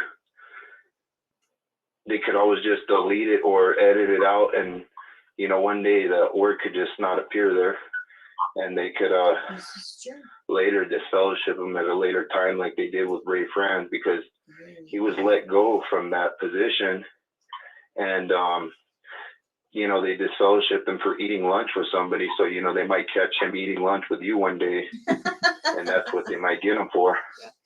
Well, so we don't know. But another thing I was thinking too was with the Pennsylvania thing. We don't know if he's getting out to, or either he got kicked out or he got out to save the, try to save the name or the, the credibility or whatever, of the governing body. And this is what I was thinking, but I highly, highly doubt this, but he is the only one on the governing body that has children, as far as I know. So maybe everything that's going on, maybe that just got to him, and that was his, was something that was bothering him. I don't know. Well, my goodness, no one really. That was pretty much the only thing I was thinking about today. Couple thoughts that I didn't hear, but have a good evening. Well, thank you. Thank you very much for at least giving your thoughts on this. Some interesting thoughts you had. Okay, we have another caller coming in from the 512 area code. Go ahead, you're with us. Oh. Okay, I'll unmute you if you want. I'm going to unmute you. Okay, okay? I guess they're gone. But anyways, folks, we really appreciate everyone coming in tonight. Now, before we do leave, I'm going to play you that video of Tony Morris in the liquor store. Now, Saturday night, I want you to come into the program. If you just got introduced to the 6 screens from the special broadcast tonight, we do this news every Saturday night, every other Sunday. Saturday night, we have programming here, numerous programs. They go all night long on the 6 Screens Telenetwork. They start at 5:45 p.m. Eastern Standard Time. That's New York time. And why don't you come in 5:45 or join us for JW World News once again at 7 o'clock on Saturday night. We have numerous programs that if you're an ex-witness and you're looking for friends and looking for a community where you can talk to people in real time, that is an amazing thing, and it's helping so many people that are leaving the Watchtower. Well, my wife Susan wants to say goodbye to you. What do you want to say, Susan? I really enjoyed being with you tonight. I especially enjoyed the new ones that called in. We always enjoy hearing new people and hearing their experiences and why they got out of the Watchtower. And we deal with that a lot more on Saturday, especially late Saturday night. So just want to say thank you to all of the callers that called in. Well, it's very refreshing. We had a young man on earlier, as you heard, and he called in for the first time. And, you know, it's very emotional.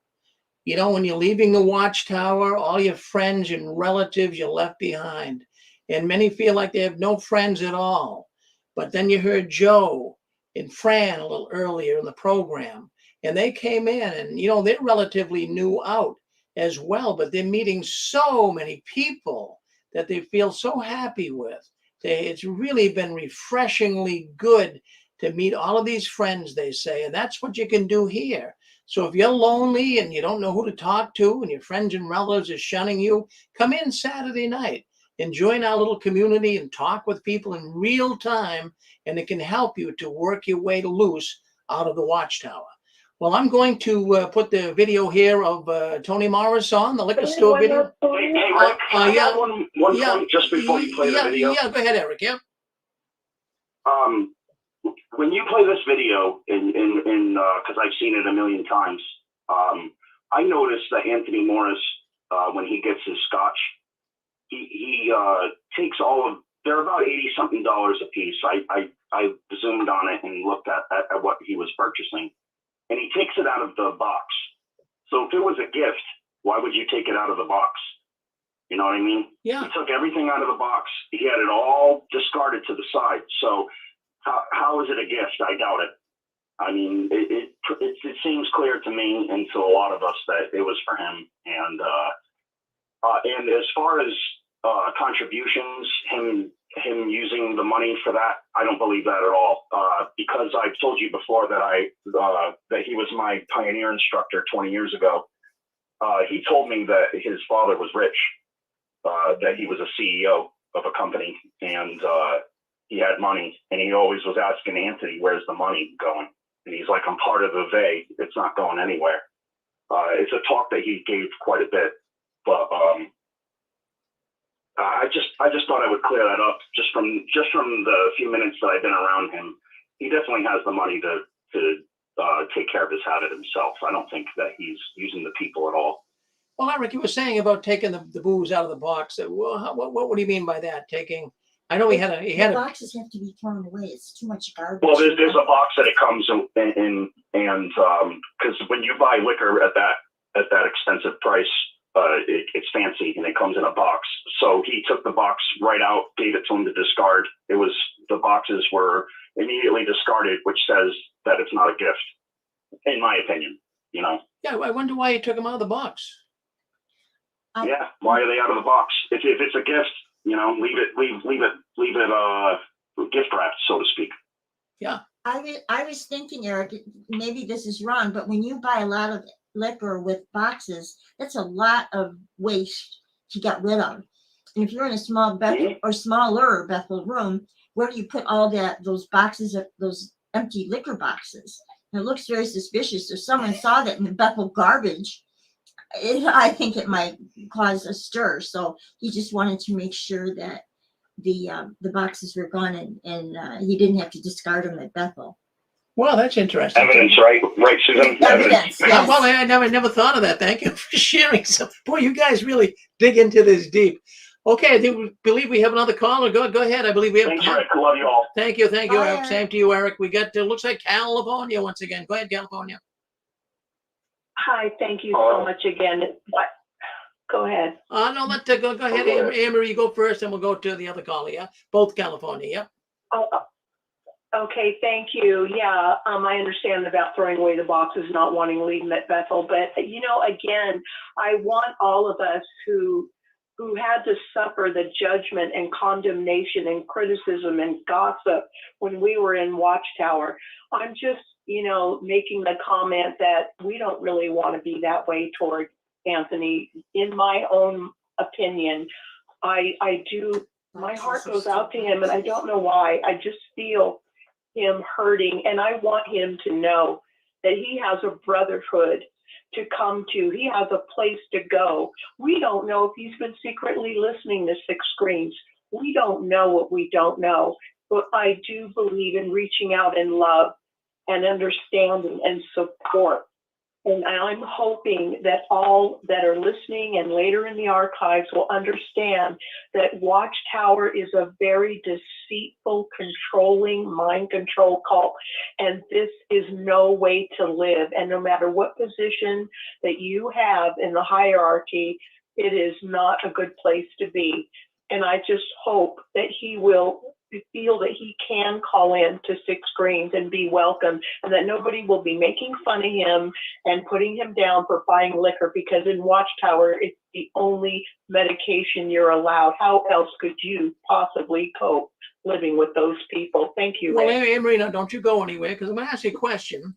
Now, if you hold on, Dick, I'm going to just work with Anne-Marie here for a second or two. Anne-Marie, if Tony was listening in tonight, and I know you have a way of working with people, well, what would you tell Tony tonight?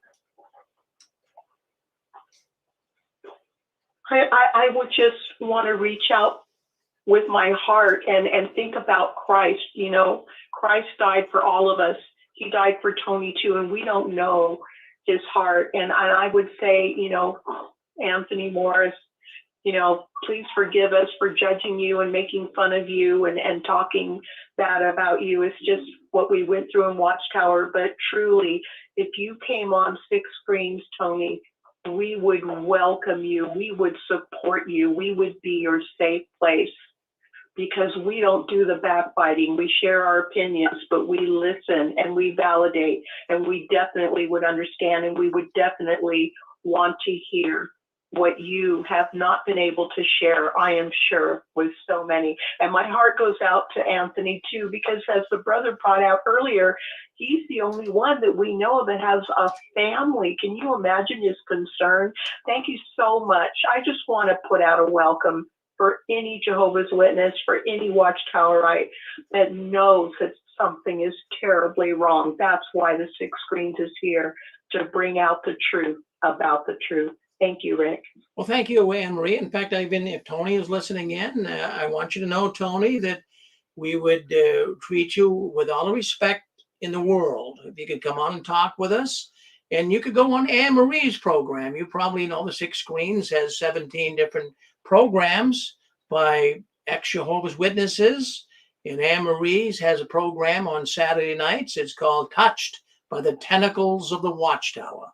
And that's the program would bring you on. So if you want to come on our program, Tony, I'm going to give you our address. I know it sounds crazy, friends, but sometimes things happen. You can write me at jwworldnews@gmail.com.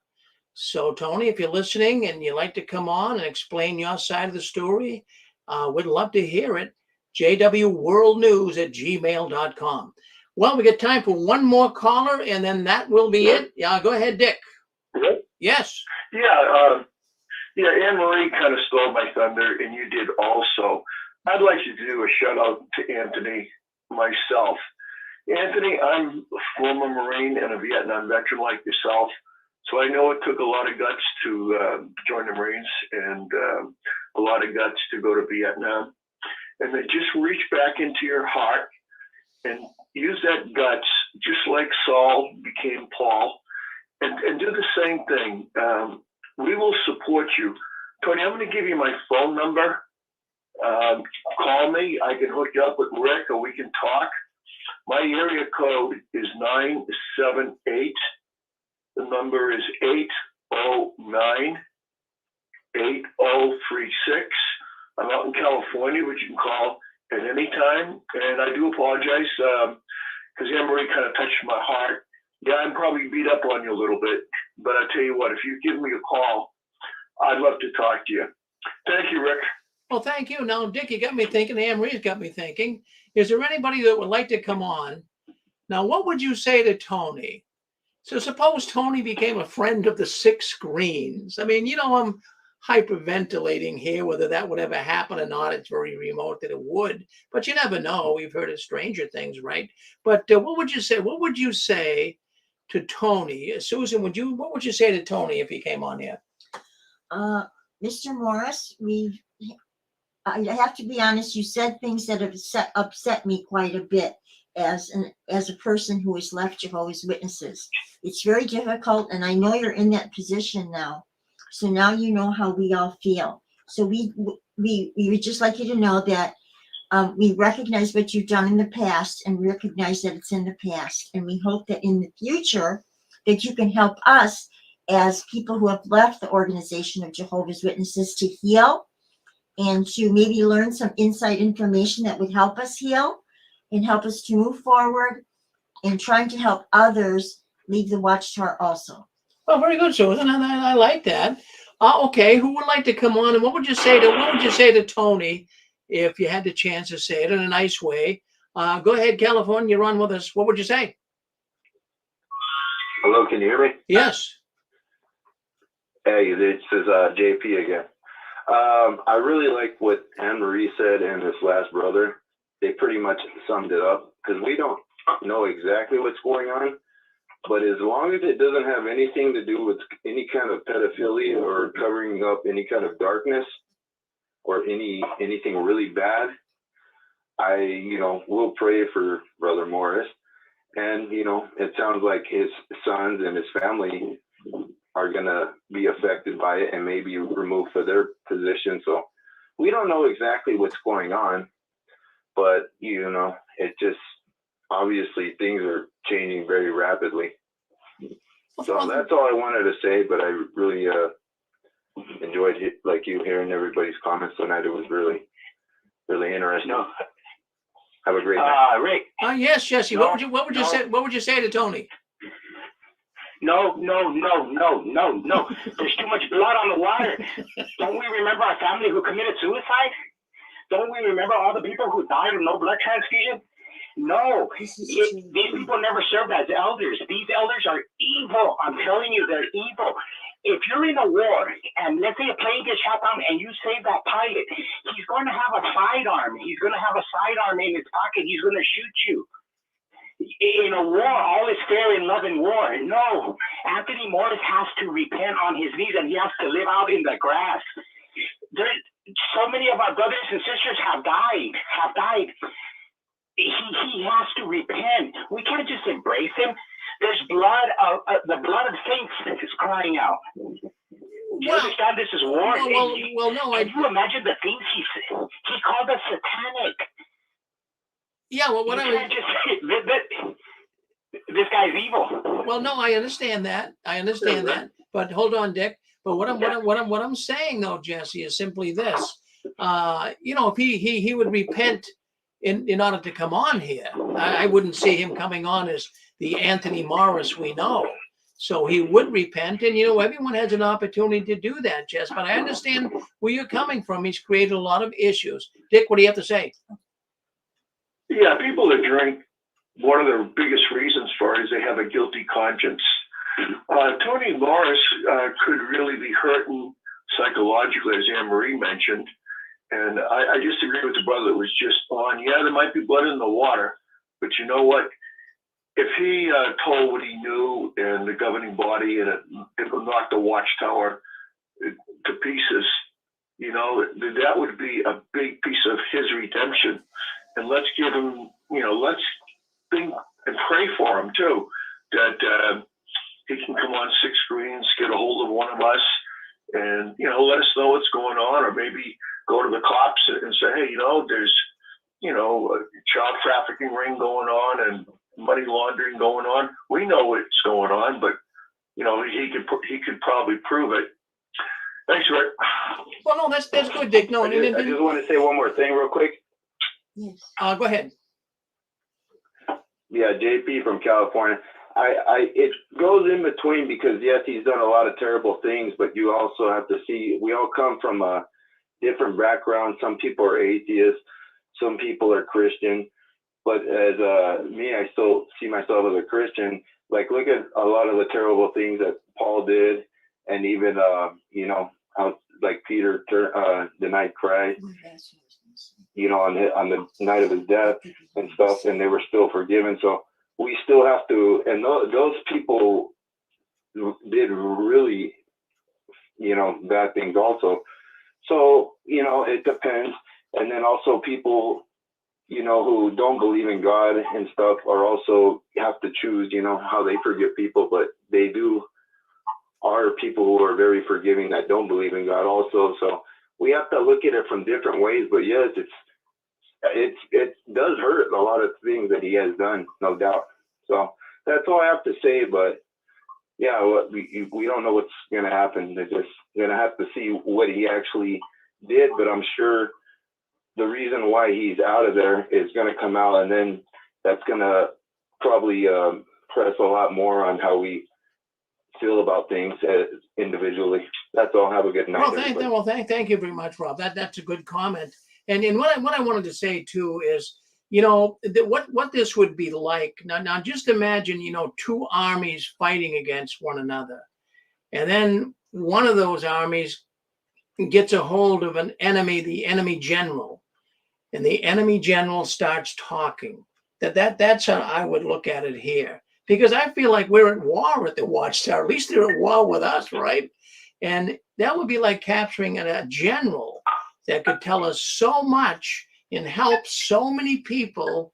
And it would really be remarkable how people could really be helped and families getting out of this organization. We need more people like Ray Franz. He helped so many people. Well, folks, that's it. Unless we have one more call, we've got more. Go ahead. Yep. Yeah, this is Eric from California.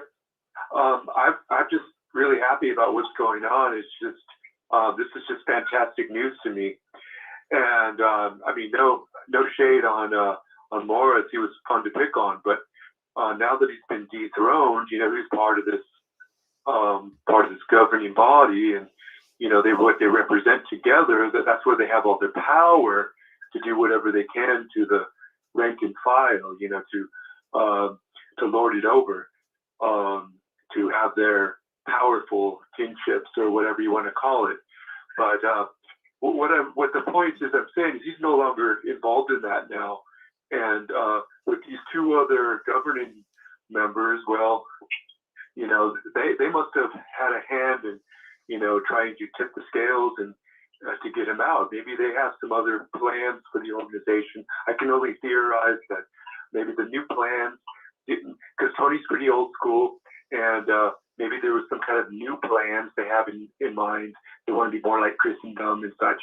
And how old school Tony is, and he's uptight. He can't change. And so I think maybe he got pushed out with these two other yes men type governing members. We don't know the politics involved, but I'm sure there's a lot of politics, and this is a business, and it's very political.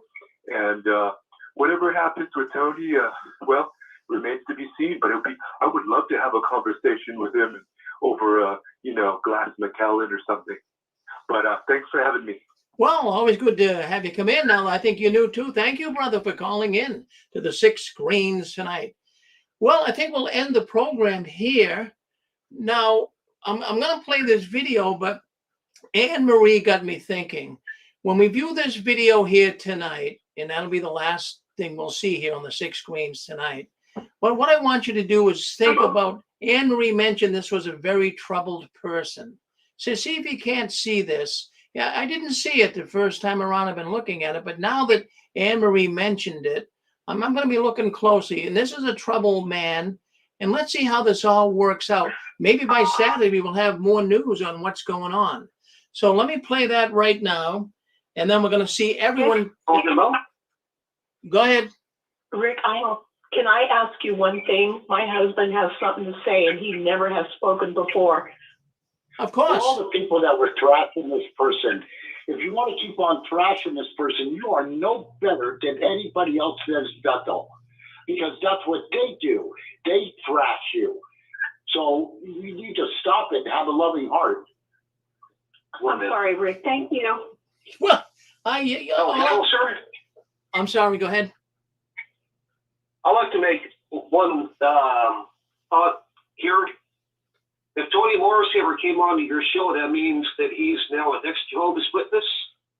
If that's true, I think it'd be very interesting if he would write a book like Ray France, so we'd have a very long time span of what's going on with the Watchtower. That would be really incredible. Oh yeah, no, that would be wonderful. That's what I'm thinking. That's what I'm thinking. But I'll tell you what. In all sincerity and all straightforwardness, Jesse, from Arizona, he has a good point too. At times, I'm not going to put the Watchtower in the same category as Hitler, but what good can we say about Hitler? He's hurt so many people. People have died because of regime. It's very much the same. The Watchtower. They have hurt. I'm talking about millions of people, and I'm talking about people that have been touched by the tentacles of the Watchtower that never even were a witness. I'm talking about relatives and friends of Jehovah's Witnesses that have to live sometimes with the foolish policies of the Watchtower. So, there are enemies, but, at some point, someone's got to reach out and give them an olive branch, I guess. So let's do that. We'll give them an olive branch, and maybe our enemies could help us. Maybe they could help us. And if there was a book like this man just said, and if this is a Ray Franz event, then boy, I'll tell you what, this could be monumental. So let's do that. Let's look at this video now as we close out in a different light. Like Anne Marie was saying. Can I? Go ahead. Yep. I just want to read a quote. I spoke earlier. I'm from Canada, but there's a quote that says that corruption is a cancer that steals from the poor, eats away at governance and moral fiber, and destroys trust. So it's going to take him to redeem himself, depending on what all happens, to give us that trust back. Well, exactly right. And everybody, one fellow was just on here earlier. We talked about the Apostle Paul, biblically speaking, and on the road to Damascus, he was on his way to go kill Christians, but he turned around and became an entirely different person. So that's what we would hope for. That's what we would hope for. Well, of course. Yeah.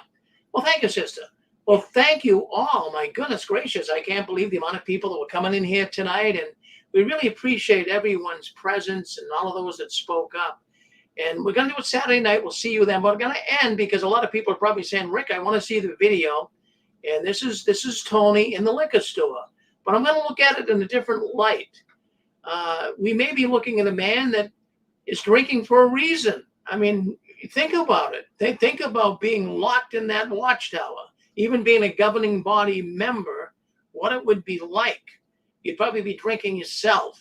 So let's take a look at it. We'll see you guys Saturday night. And I thank you very much for coming in tonight. And now you're pretty much right up to date on what's going on behind the curtains of the Watchtower. Let's play the video. And I think you'll find it very fascinating. This is the infamous video that went viral. Here we go.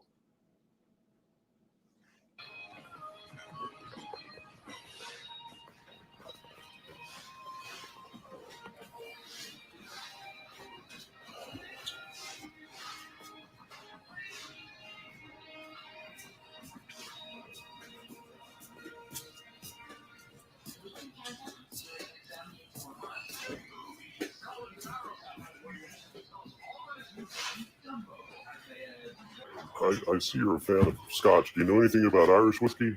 Yeah. Not a lot. My wife likes it. Yeah. Jameson's always popular.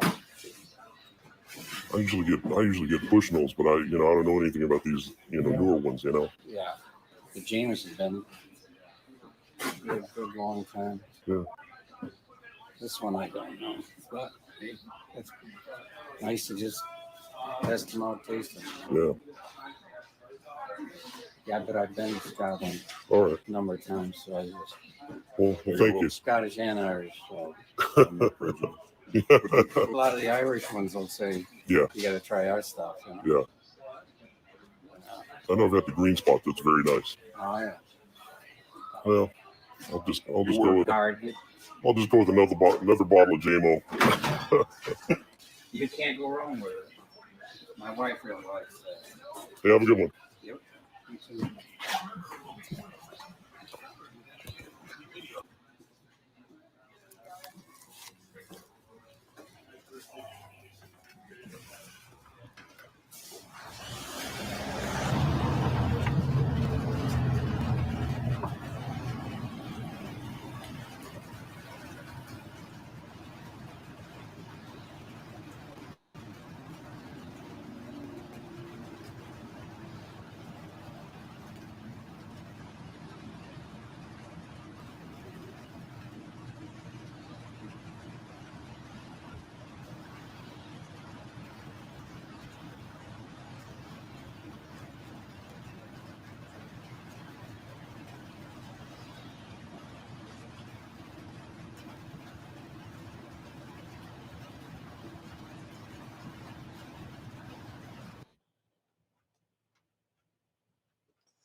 You're on the Six Screens Telenetwork, earning the reputation of giving all the right ingredients, uninhibited, and exposing the hard, cold facts about the Watchtower Society.